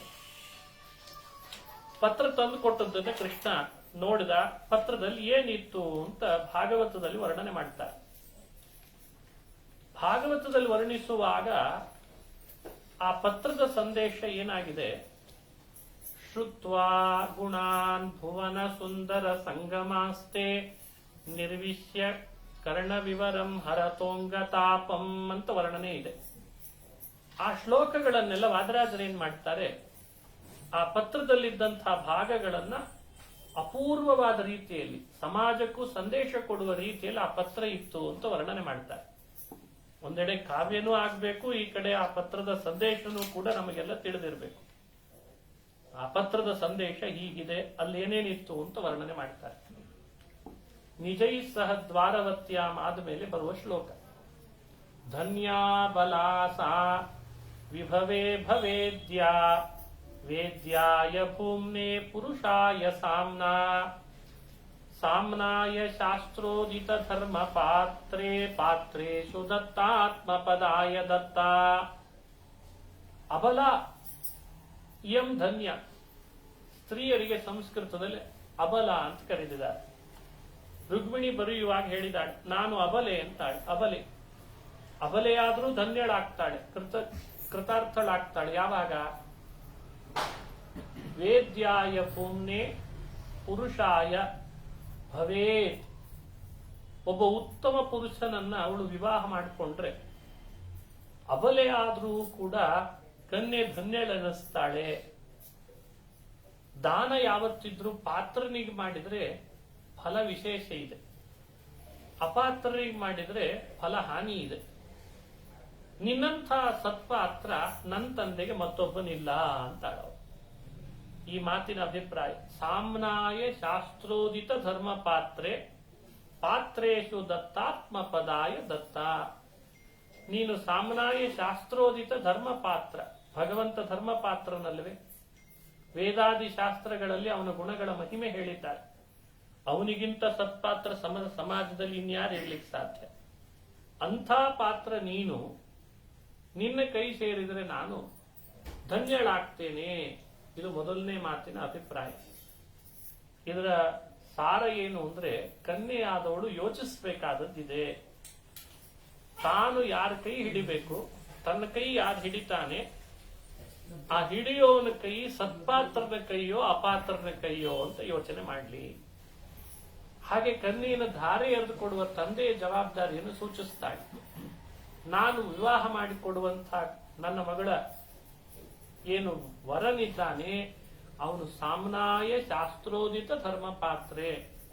ಅವನ ಪ್ರಾಮಾಣಿಕತೆ, ಅವನ ನಿಸ್ವಾರ್ಥತೆ, ಅವನ ಪರಾಕ್ರಮ, ಅವನ ವಿದ್ವತ್ತು, ಅವನು ಗಳಿಸಿದಂತಹ ಸತ್ಕೀರ್ತಿ, ಅವನ ವಿನಯಾದಿಗಳು ಎಲ್ಲ ಯೋಚನೆ ಮಾಡಬೇಕಾಗಿದೆ ಅಂತ ತಂದೆಯ ಸ್ಥಾನದವರ ಜವಾಬ್ದಾರಿ ಏನು, ಅಬಲೆಯಾದರೂ ಕೂಡ ಕೃತಾರ್ಥಳಾಗುವ ಉಪಾಯ ಏನು ಅನ್ನೋದನ್ನ ಈ ಶ್ಲೋಕದಿಂದ ಸಮಾಜಕ್ಕೆ ಅವಳು ತಿಳಿಸ್ತಾಳೆ.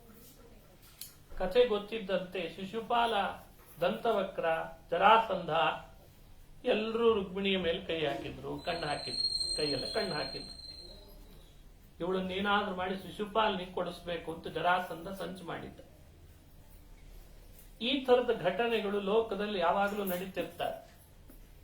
ಯೋಗ್ಯ ವಸ್ತು ಯೋಗ್ಯನಿಗೆ ಸೇರ್ಲಿ ಅಂತ ಇರಲ್ಲ.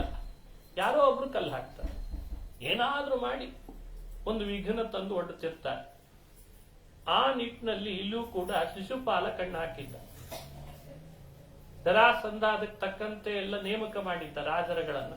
ಯಾರು ಸ್ವಯಂವರದಲ್ಲಿ ಅವಳನ್ನು ವಿವಾಹ ಮಾಡಿಕೊಳ್ಳಿಕ್ ಬರ್ತೇವೆ ಅನ್ನೋ ಹಾಗಿಲ್ಲ. ರುಕ್ಮಿಣಿ ಶಿಶುಪಾಲನಿಗೆ ಸೇರ್ಬೇಕಾದವಳು. ಈ ವಿಷಯದ ಬಗ್ಗೆ ಒಂದು ಪತ್ರ ಬರೆದು ಒಂದು ಮಾತು ಬರೆದು ಹೇಳ್ತಾಳೆ. ಕೃಷ್ಣನನ್ನ ಹ್ಯಾಕ್ ಪ್ರಾರ್ಥಿಸ್ಬೇಕು ನಮಗೆ ಆಪತ್ತು ಬಂದಾಗ ಹೇಳ್ಕೊಡ್ತಾಳೆ ತಾಯಿ. ಕುರುವಂತಿ ಕಾಮವಶಗ ಮೈ ಚಿತ್ತ ಮನ್ನೆ. ಹೆಣ್ಣು ಬೆಳೆದಾಗೆ ಅವಳಿಗೂ ಸ್ವತಃ ಚಿಂತೆ, ಹಡದಂತಹ ತಂದೆ ತಾಯಂದ್ರಿಗೂ ಚಿಂತೆ. ಯಾಕಂದ್ರೆ ಹೆಣ್ಣಿನ ರೂಪ, ಲಾವಣ್ಯ, ಯೌವನಕ್ಕೆ ಬಂತಿರ್ಲಿಕ್ಕೇನೆ ಸಹಜವಾಗಿ ವ್ಯಕ್ತ ಮಾಡ್ತಾನೆ ಭಗವಂತ. ಲಕ್ಷ್ಮಿ ವ್ಯಕ್ತ ಮಾಡ್ತಾಳೆ. ಆ ವ್ಯಕ್ತತೆಯಿಂದ ಎಲ್ಲರ ಕಣ್ಣು ಅರಳುತ್ತದೆ. ನಂದು ನಂದು ಅಂತ.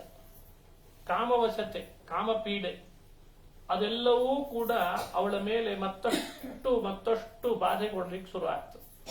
ಅದನ್ನು ಹೇಳ್ತಾಳೆ. ಕುರುವಂತಿ ಕಾಮವಶಗ ಮೈ ಚಿತ್ತ ಮನ್ನೇ.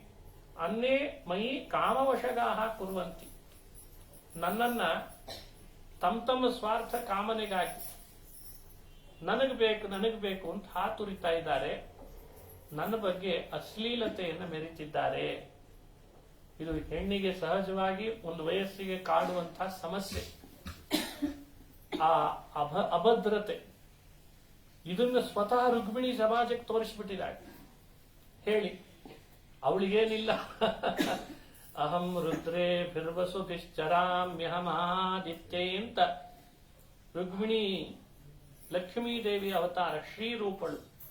ಆದ್ರೆ ಮುಂದಿನ ಹೆಣ್ಣಿನ ಸಮಾಜದ ಬಗ್ಗೆ, ಮುಂದೆ ಬರುವ ಪ್ರತಿಯೊಬ್ಬ ಹೆಣ್ಣಿಗೆ ಆಗುವ ಸಮಸ್ಯೆಗಳ ಬಗ್ಗೆ ತಾನೇ ಒಬ್ಬಳು ಹೆಣ್ಣಿನ ರೂಪದಲ್ಲಿದ್ದು ತಾನೂ ಯೌವನಕ್ಕೆ ಬಂದಂತೆ ನಟಿಸಿ, ನಿತ್ಯ ಯೌವನೆ ಆದರೂ ಯೌವನಕ್ಕೆ ಬಂದಂತೆ, ನಿತ್ಯ ಮುಕ್ತಳಾದರೂ ಬದ್ಧಳಂತೆ, ಯಾವಾಗಲೂ ಭಗವಂತನ ಜೊತೆಗೆ ಇದ್ರೂ ಕೂಡ ಜೊತೆಗಿಲ್ಲದಂತೆ ತೋರಿಸಿ ಸಮಾಜಕ್ಕೆ ಸಂದೇಶ ಕೊಡ್ತಾಳೆ. ಬಹಳ ಕಠಿಣ ಇದು. ಅದನ್ನು ಮಾಡಿ ತೋರಿಸಿದ್ಲು ಅವಳು ಹೇಳ್ತಾಳೆ. ಕುರುವಂತಿ ಕಾಮವಶಗಾಹ. ಹೇ ಶ್ರೀಕೃಷ್ಣ, ನೀನೊಬ್ಬ ಪರಮ ಪುರುಷ, ನೀನು ಸರ್ವೋತ್ತಮ, ಶೂರ, ನೀನು ಪರಾಕ್ರಮಿ. ನಿನ್ನಂಥವನನ್ನ ನಾನು ಪ್ರಾರ್ಥಿಸೋದೇನು ಅಂದ್ರೆ, ಹೆಣ್ಣಾಗಿ ಯಾರೆಲ್ಲ ನನ್ನ ಬಗ್ಗೆ ಕಾಮವಶಗರಾಗಿ ಅಶ್ಲೀಲವಾಗಿ ನನ್ನ ಬಯಕೆಯನ್ನು ಪಡ್ತಿದ್ದಾರೆ ಅವರನ್ನೆಲ್ಲ ಯಮಪಟ್ಟಣ ಕಟ್ಟೋ ಕೆಲಸ ನೀನು ಮಾಡಬೇಕು ಅಂತ ಕೇಳಿದ್ದ. ಬಳಿ ಹೇಳ್ತಾಳೆ. ಕುರುವಂತಿ ಕಾಗತ ಯಮಾನುಚರಾನ್ ರಣೇತಾನ್. ನೀನ್ ಎಲ್ಲೋ ಇರೋಣ, ಅವರೆಲ್ಲೋ ಇರೋಣ, ಹಿಂದಿನಿಂದ ನೀನ್ ಅವ್ರಿಗೆ ಹೊಡೆಯೋಣ, ಹಂಗೆಲ್ಲ ಆಗ್ಬಾರ್ದು ಅಂದ್ಲಂತೆ. ಒಂದು ಯುದ್ಧ ನಡಿಬೇಕು, ನೀನು ಎದುರುಗಡೆಗೆ ಬರಬೇಕು, ಅವರು ಬರಬೇಕು. ನೀನ್ ಮಾಡಿದ ಯುದ್ಧದಿಂದ ಅವರೆಲ್ಲ ಯಮಪಟ್ಟಣಕ್ಕೆ ಹೋಗುವ ಹಾಗೆ ಆಗ್ಬೇಕು. ಮತ್ತೊಂದು ಮಾತು ಹೇಳ್ತಾಳೆ, ದೇಹ್ಯಂಗಜಾಕೃತಿ ಶತೋರ್ಜಿತ ರಮ್ಯ ರೂಪ ದೇಹ್ಯಂಗಜಾತ ನಿಲಯಾಂಗ್ರಿ ಸರೋಜ ಸೇವಾ. ರುಕ್ಮಿಣಿ ಕೇಳಿದ ಆ ಭಕ್ತಿಯ ಪರವಶತೆಯ ಮಾತು ನೋಡಬೇಕು. ಹೆಣ್ಣಾಗಿ ಒಬ್ಬ ಪುರುಷನನ್ನ ಸಹಜ ಭಾವನೆಯಲ್ಲಿ ಪ್ರಾರ್ಥಿಸುವ ಮಾತು ಹೌದು. ಅವಳು ಹೇಳ್ತಾಳೆ, ಅಂಗಜಾ ಕೃತಿ ಶತೋರ್ಜಿತ ರಮ್ಯ ರೂಪ. ಅಂಗಜ ಅಂದ್ರೆ ಮನ್ಮಥ, ಸಾವಿರಾರು ಮನ್ಮಥ, ಕೋಟಿ ಮನ್ಮಥ ಅಂತಾರೆ ವಾದರಾಜರು ಮತ್ತೊಂದು ಕಡೆಯಲ್ಲಿ. ಕೋಟಿ ಮನ್ಮಥರಂತೆ ಭಗವಂತನ ರೂಪ ಅಂತ. ಒಬ್ಬ ಮನ್ಮಥನೇ ಎಷ್ಟು ಸುಂದರ, ಇನ್ನ ಸಾವಿರಾರು ಮನ್ಮಥರ ಸೌಂದರ್ಯ ಒಬ್ಬನಲ್ಲಿ ಸೇರಿದೆ ಅಂದ್ರೆ ಭಗವಂತನ ಸೌಂದರ್ಯ ಹೇಗಿರ್ಬೇಡ. ಅದು ಅಲಂಕಾರದ ಸಾರ, ತವನಿಧಿ. ಅಷ್ಟು ಸುಂದರನಿದ್ದಾನಂತೆ. ಎಂಥವರು ಕಣ್ಣರಳಿಸ್ತಾರಂತೆ ದೇವರನ್ನ ನೋಡೋದಲ್ಲ, ಅವನಿ ಪ್ರತಿಮೆಯಲ್ಲಿದ್ದಾನೆ ನೋಡ್ರಿ ಅಂದ್ರೆ ಎಷ್ಟು ಕಣ್ಣರಳುತ್ತದೆ, ಇನ್ನು ಅವನು ಹೇಗಿರ್ಬೇಡ. ಅದಕ್ಕೆ ದೇಹ್ಯಂಗಜಾಕೃತಿ ಶತೋರ್ಚಿತ ಹೇ ರಮ್ಯ ರೂಪ ದೇಹಿ ಅಂಗಜಾತಿ ನಿಲಯಾಂಗ್ರಿ ಸರೋಜ ಸೇವಾ. ಹೇ ಭಗವಂತ, ಅಂಗಜಾತಿ ನಿಲಯ ಅಂಗ್ರಿ ಸರೋಜ ಸೇವಾಂ ದೇಹಿ ಅಂತ. ನನಗೆ ಬೇರೆ ಏನು ಬಯಕೆ ಇಲ್ಲ ಸ್ವಾಮಿ, ನಿನ್ನಂಥ ಪರಮ ಪುರುಷನ ಪಾದಗಳ ಸೇವೆ ಮಾಡ್ಕೊಂಡಿರೋ ಭಾಗ್ಯ ನನಗೆ ಕೊಡು ಅಂತ ಕೇಳಿದ್ಲ. ಬಹಳ ಅರ್ಥ ಇದೆ. ನಿನ್ನ ಅಂಗ ಸೇವೆ ಮಾಡೋ ಸೇವೆ ಕೊಡು, ಭಾಗ್ಯ ಕೊಡು. ನಿನ್ನ ಪಾದ ಸೇವೆ ಮಾಡುವ ಭಾಗ್ಯವನ್ನ ನನಗ್ ಕೊಡು. ನನ್ನನ್ನ ಇನ್ಯಾವುದೋ ಪರಪುರುಷನ ಕಾಲು ಹಿಡಿಯೋ ಹಾಗೆ ಮಾಡಬೇಡ. ಅದರ ಅರ್ಥ ಹೆಣ್ಣಿಗಿರುವ ಅವಕಾಶಗಳು ಯಾರೋ ಒಬ್ಬ ತನಗೆ ಯಾವತ್ತೂ ಸರಿ ಹೋಗದ ಆ ಪರಪುರುಷನ ಕಾಲ್ ನಾನು ಹಿಡಿಯುವ ಹಾಗಾದ್ರೆ ಅದಕ್ಕಿಂತ ದುಃಖ ಏನಿದೆ? ಈ ದುಃಖದಿಂದ ಪರಿಹಾರ ಆಗ್ಬೇಕಾದ್ರೆ ಅದನ್ನು ಪರಿಹಾರ ಮಾಡೋ ನೀನೊಬ್ಬನೇ ಅಂತ. ಅದಕ್ಕೆ ಅವಳು ಕೇಳ್ತಾಳೆ, ದೇಹ್ಯಂಗಜಾತ ಅಂಗಜಾತ ನಿಲಯಾಂಗ್ರಿ ಸರೋಜ ಸೇವಾ. ಇದು ಒಬ್ಳು ಹೆಣ್ಣಾಗಿ ಪರಮಪುರುಷನಾದ ಕೃಷ್ಣ ಪರಮಾತ್ಮನನ್ನ ಪ್ರಾರ್ಥಿಸುವ ರೀತಿಯನ್ನ ರುಕ್ಮಿಣಿ ಸ್ವತಃ ತಾನೇ ಎಲ್ಲ ಹೆಣ್ಣಿನ ಪ್ರತಿನಿಧಿಯಾಗಿ ಹೇಳಿ ತೋರಿಸ್ತಾಳೆ. ಮತ್ತೊಂದು ಮಾತು, ಇದು ತಪ್ಪಿದ್ದಲ್ಲ. ಏನ್ ತಪ್ಪಿದ್ದಲ್ಲ ಅಂದ್ರೆ ಈ ಸಂಸಾರ ಅನ್ನೋದು ತಪ್ಪಿದ್ದಲ್ಲ. ಈ ಕೂಡ್ಲೆ ನಾವೇನೋ ಅನ್ಕೊಂಡಿದ್ದೇವಷ್ಟೇ. ನಮ್ಗೆ ಈ ಊರಿನಲ್ಲಿ ಸ್ವಲ್ಪ ಸಮಸ್ಯೆ ಇದೆ, ಆ ಊರಿಗೆ ಹೋದ್ರೆ ಬಹುಶಃ ನಮಗೆ ಕಿಟಿ ಕೊಡೋರು ಕಡಿಮೆ ಅಂತ. ಅಲ್ಲಿ ಇದಕ್ಕಿಂತ ಜಾಸ್ತಿ ಆಗ್ತಾರೆ. ಕೆಲವ್ರದ್ದು ಮೆಂಟಾಲಿಟಿ ಹಾಗಿರ್ತದೆ. ನಾವು ಆ ಊರಿನಲ್ಲಿ ಇದ್ದದ್ದಕ್ಕೆ ಸಮಸ್ಯೆ ಜಾಸ್ತಿ ಆಗಿದೆ, ಅದಕ್ಕೆ ಏರೋಪ್ಲೇನ್ ಹತ್ತಿ ಮತ್ತೊಂದು ಊರಿಗೆ ಹೋಗ್ಬಿಡೋಣ, ಅಲ್ಲಿ ಕಡಿಮೆ ಸಿಗ್ತದೆ, ಅಲ್ಲಿ ಇನ್ನೂ ಜಾಸ್ತಿ ಆಗ್ತದೆ. ಇದೇ ವಾಸಿ, ಅಲ್ಲಿಗೆ ಯಾಕಾದ್ರೂ ಬಂದೆ ಅಂತಂದ್ರೆ ಇದೇನಂದ್ರೆ ಇದನ್ನ ತಪ್ಪಿಸ್ಕೊಳ್ಳಿಕ್ಕಿಲ್ಲ. ಕೃಷ್ಣ ಭಗವದ್ಗೀತೆಯಲ್ಲಿ ಹೇಳ್ತಾನೆ, ಈಗೇನು ಯುದ್ಧ ಬೇಡ ಅಂತ ಹೋಗ್ತಿ, ಮುಂದೆ ನಾಳೆ ಇನ್ನೊಂದು ಹೊಸ ಯುದ್ಧ ಬಂದ್ರೆ ಏನ್ ಮಾಡ್ತಿ ಅಂತ ಅಂದ್ಮೇಲೆ ಬಂದ್ ಯುದ್ಧ ತಪ್ಪಿಸ್ಕೊಳ್ಳೋದು ದೊಡ್ಡದಲ್ಲ, ಹೊಸ ಯುದ್ಧಕ್ಕೂ ಎಡೆ ಮಾಡಿ ಕೊಡ್ತೇವ. ಅದು ಬೇಡ ಅಂದ್ರೆ ಮತ್ತೊಂದು ಯುದ್ಧ. ಅಂತೂ ಸಂಸಾರದ ವ್ಯವಸ್ಥೆಯಲ್ಲಿ ಬಂದವನಿಗೆ ಆಯುಧ ಹಿಡ್ಕೊಳ್ಳೇಬೇಕು, ಯುದ್ಧ ಮಾಡಲೇಬೇಕು. ಧರ್ಮ್ಯಾಧಿ ಯುದ್ಧಾಶ್ರೇಯೋನ್ಯತ ಕ್ಷತ್ರಿಯಸ್ಯ ನವಿದ್ಯತೆ, ಎಲ್ರಿಗೂ ಹೇಳುವಂತಹ ಮಾತು. ಬರೀ ಕ್ಷತ್ರಿಯ ಅರ್ಜುನನಿಗೆ ಹೇಳಿದ್ದಲ್ಲ, ಇದು ಯುದ್ಧ ತಪ್ಪಿದ್ದಲ್ಲ ಎಲ್ರಿಗೂ. ಹಾಗಾದ್ರೆ ಇಲ್ಲಿ ಯುದ್ಧ ಬೇಡ ಅಂತ ನೆಗ್ಲೆಕ್ಟ್ ಮಾಡೋದು ಒಂದು, ಯುದ್ಧ ಮಾಡಬೇಕು, ಮಾಡ್ಲಿಕ್ಕೆ ಬೇಕಾದ ಶಕ್ತಿ ಕೊಡು ಅಂತ ದೇವರಲ್ಲಿ ಪ್ರಾರ್ಥಿಸಿ ಹೋಗೋದು ಮತ್ತೊಂದು. ಶಕ್ತಿ ಕೊಡ್ತೀಯೋ ಬಿಡ್ತೀಯೋ, ಬಂದದ ತಪ್ಪಿಗೆ ಮಾಡಿ ಅಂತೂ ಮಾಡ್ತೀನಿ ನೋಡು ಅಂತ ಅನ್ನೋದು ಇನ್ನೊಂದು. ಅದು CBA ಅಂತ 3 ಸ್ತರಗಳಿದ್ದಾವೆ. ನಾವು ಯಾವುದನ್ನು ಆರಿಸ್ಕೊಳ್ಬೇಕು ಅನ್ನೋದು ಮುಖ್ಯ. ಈ ಭೂಮಿಯಲ್ಲಿ ಬಂದದ್ದಕ್ಕೆ ಈಗ ಭೂಮಿಗೆ ಬಂದಾಗಿದೆ, ಅದರಲ್ಲಿ ನೀರಿಗೂ ಇಳಿದಾಗಿದೆ, ಕಾಲು ಬಡಿಯಲ್ಲ ಅಂದ್ರೆ ಹೇಗೆ? ಕಾಲು ಬಡಿಲೇಬೇಕು, ಕೈ ಬಡಿಲೇಬೇಕು. ಮನುಷ್ಯನಿಗಿರೋದೇ ಆಪ್ಷನ್ಗಳಲ್ಲಿ ಇಷ್ಟೇ ಅಂತ ನಿರ್ಧಾರ ಆದ್ಮೇಲೆ ಹೊಸ ಆಪ್ಷನ್ ಅನ್ನ ಹುಡುಕ್ತಿದ್ರೆ ಸಮಯ ವ್ಯರ್ಥ ಆಗ್ತದೆ. ಇದೇ ಮನುಷ್ಯನಿಗೆ ಆಗ್ತಿರೋ ಸಮಸ್ಯೆ. ಅರ್ಜುನ ಏನ್ ಮಾಡ್ತಾನೆ? ಏನಾದ್ರೂ ಮಾಡಿ ಯುದ್ಧ ಬೇಡ ಅಂತಾನೆ, ಏನಾದ್ರೂ ಮಾಡಿ. ಭೈಕ್ಷಮೇವಾಚರೇತಂತಂದ ಕೊನೆಗೆ. ಭಿಕ್ಷೆ ಬೇಡ ಆದ್ರೂ ಕೃಷ್ಣ ನಾನು ಊಟ ಮಾಡ್ತೇನೆ, ಆದ್ರೆ ಯುದ್ಧ ಮಾತ್ರ ಬೇಡ ಅಂತಂದ. ಏನಾದ್ರೂ ಕೃಷ್ಣ ಉತ್ತರ ಕೊಟ್ಟಿದಾನ ಆ ಮಾತಿಗೆ? ಎಲ್ಲಾದ್ರೂ ಹುಡುಕರಿ ನೋಡೋಣ ಆ ಮಾತಿಗೆ ಉತ್ತರ ಕೊಟ್ಟಿದಾನ ಅಂತ. ಉತ್ತರ ಕೊಟ್ಟಿಲ್ಲ ಅಂದ್ರೆ ಪ್ರಶ್ನೆಗೆ ಉತ್ತರ ಕೊಡ್ಲಿಲ್ವಾ ಹಾಗಾದ್ರೆ ಕೃಷ್ಣ ಅಂತ ಅನಿಸ್ತದೆ.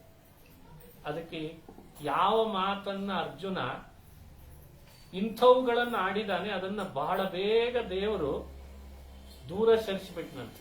ಇದಕ್ಕೆ ಉತ್ತರ ಕೊಡ್ತಾ ಕೂತ್ರೆ ಸಮಯ ವ್ಯರ್ಥ ಜಾಸ್ತಿ ಆಗ್ತದೆ ಅಂತ. ಯಾವುದಕ್ಕೆ ಉತ್ತರ ಕೊಡ್ಬೇಕೋ ಅಷ್ಟಕ್ಕೆ ಮಾತ್ರ ಉತ್ತರ ಕೊಡ್ತಾನೆ, ಉಳಿದದ್ದಕ್ಕೆ ಉತ್ತರ ಬಂದಂತಾಗಿದೆ ನೋಡ್ಕೋ ಅಂತಾನೆ ಭಗವಂತ.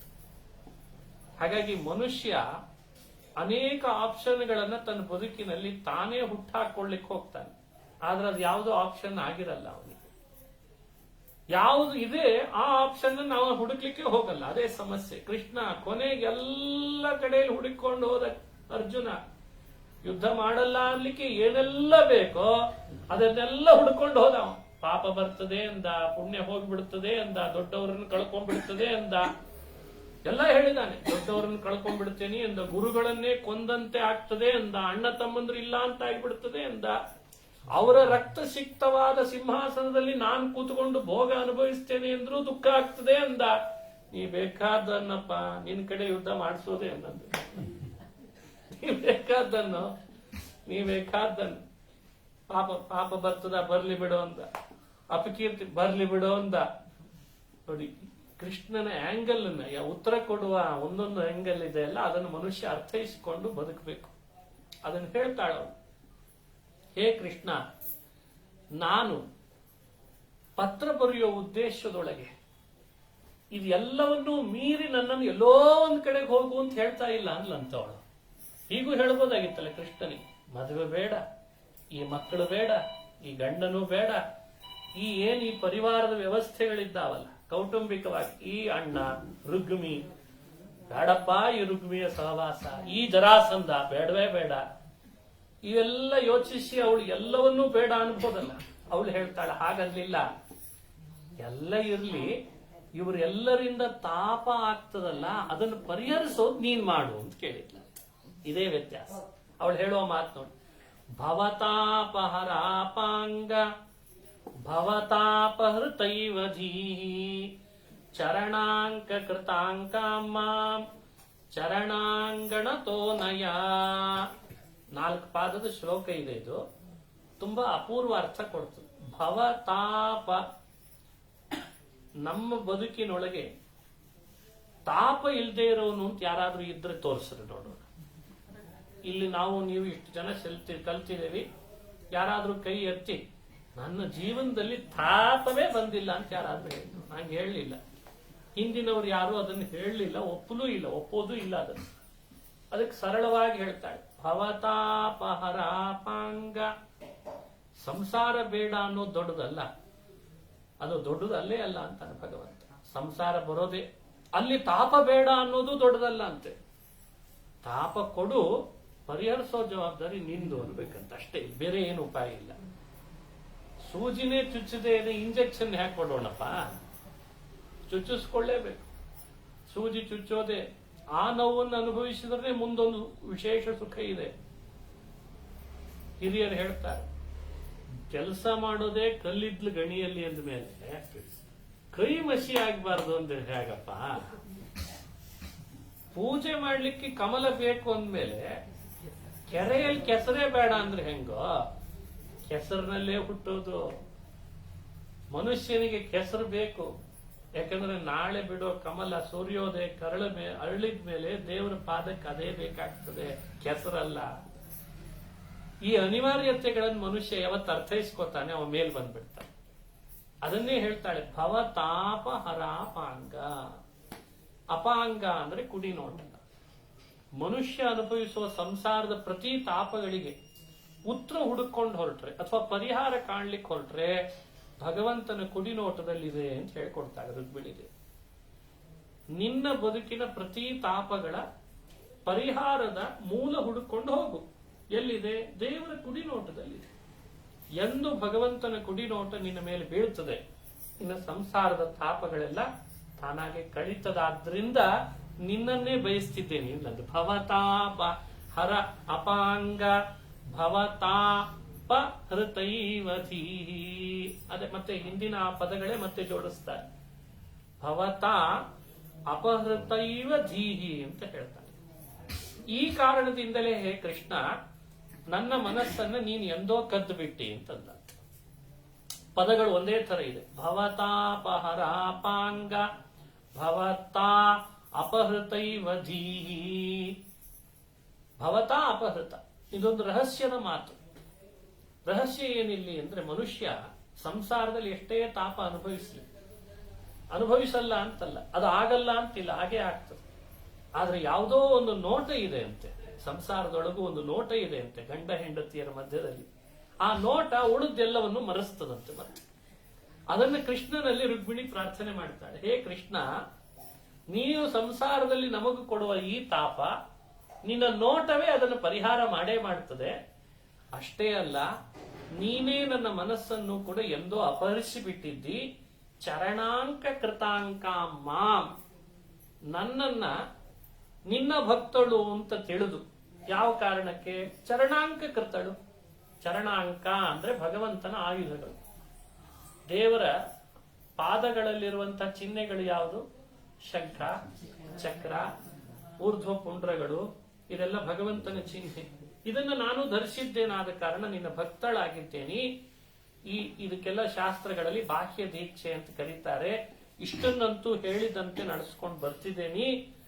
ಚರಣಾಂಗಣತೋ ನಯ, ರಣಾಂಗಣತಃ ನಯ. ನನ್ನನ್ನ ಮುಂದೆ ಬರುವ ಯುದ್ಧ ಭೂಮಿಯಲ್ಲಿ ಯುದ್ಧ ಮಾಡಿ ಯಾರೆಲ್ಲ ಶತ್ರುಗಳಿದ್ದಾರೋ ಅವರನ್ನು ಸೆರೆಬಡಿದು ನನ್ನನ್ನು ನೀನು ಕರ್ಕೊಂಡು ಹೋಗ್ಬೇಕು ಅಂತ ಪ್ರಾರ್ಥನೆ ಮಾಡ್ತಿದ್ದಾಳೆ. ಇದರ ರಹಸ್ಯ ಏನು ಅಂದ್ರೆ, ಮುಂದೆ ಶಿಶುಪಾಲ ದಂತವಕ್ರಾದಿಗಳೆಲ್ಲ ನನ್ನನ್ನ ಏನಾದ್ರೂ ಮಾಡಿ ಕೃಷ್ಣನಿಗೆ ಕೊಡಬಾರದು ಅಂತ ಮಾಡ್ತಾರೆ. ನೀನು ಮಾತ್ರ ಯುದ್ಧಕ್ಕೆ ಸನ್ನದ್ಧನಾಗಿ ಬರಬೇಕು, ಅವ್ರ ಜೊತೆಯಲ್ಲಿ ಯುದ್ಧನೂ ಮಾಡಬೇಕು. ಆ ಯುದ್ಧ ಭೂಮಿಯಲ್ಲಿ ನನ್ನನ್ನ ಮಾತ್ರ ನೀನು ಕರ್ಕೊಂಡು ಹೋಗು. ಅಂದ್ರೆ ಯುದ್ಧನೂ ಮಾಡು, ಪೌರುಷನೂ ಮೆರಿ, ನನ್ನ ತಾಪಗಳನ್ನೂ ಪರಿಹಾರ ಮಾಡು. ನನ್ನ ಮನಸ್ಸನ್ನು ನಿನಗೆ ಸಮರ್ಪಿಸಿದ್ದೇನೆ. ನಿನ್ನ ಪಾದಗಳ ಚಿಹ್ನೆಗಳಾದ ಶಂಖ ಚಕ್ರಗಳನ್ನು ಧರಿಸಿದ ಭಕ್ತಳು ನಾನಾಗಿದ್ದೇನೆ ಅಂತ ಪ್ರೇಮ ಇದೆ, ಭಕ್ತಿ ಇದೆ, ಭಯ ಇದೆ, ಬೇರೆ ಬೇರೆ ಇದೆ, ಯಾವುದು ಒಂದೇ ಆಗಿಲ್ಲ. ಮತ್ತೆ ಭಕ್ತಿ ಇದೆ, ಭಯ ಇದೆ, ಜೊತೆಯಲ್ಲಿ ಶ್ರೀಕೃಷ್ಣ ನೀನಲ್ಲದೆ ಇನ್ಯಾರು ರಕ್ಷಣೆ ಮಾಡ್ತಾರೆ ಅನ್ನುವ ವಿಶ್ವಾಸ ಇದೆ. ಅದಕ್ಕೆ ಈ ಪತ್ರದಿಂದ ಅವನನ್ನ ಕಳಿಸಿ ಹೇಳ್ತಾಳೆ ಅಂತ ಅರ್ಥ. ಸರಿ, ಇದೆಲ್ಲ ಒಂದು ಸಹಜವಾದ ಮಾತುಗಳು. ಸ್ವಲ್ಪ ಹೊತ್ತು ನಿಲ್ಸೋಣ. ಸರಿ, ಸ್ವಲ್ಪ ಹೊತ್ತಾದ್ಮೇಲೆ ಮತ್ತೆ ಮುಂದಿನ ಕೆಲವು ಮಾತುಗಳನ್ನು ಒಂದು ಸ್ವಲ್ಪ ಹೊತ್ತು ಬಿಟ್ಟು ಮುಂದುವರಿಸ್ತೇನೆ. ಶ್ರೀಕೃಷ್ಣ ಅರ್ಪಣೆ.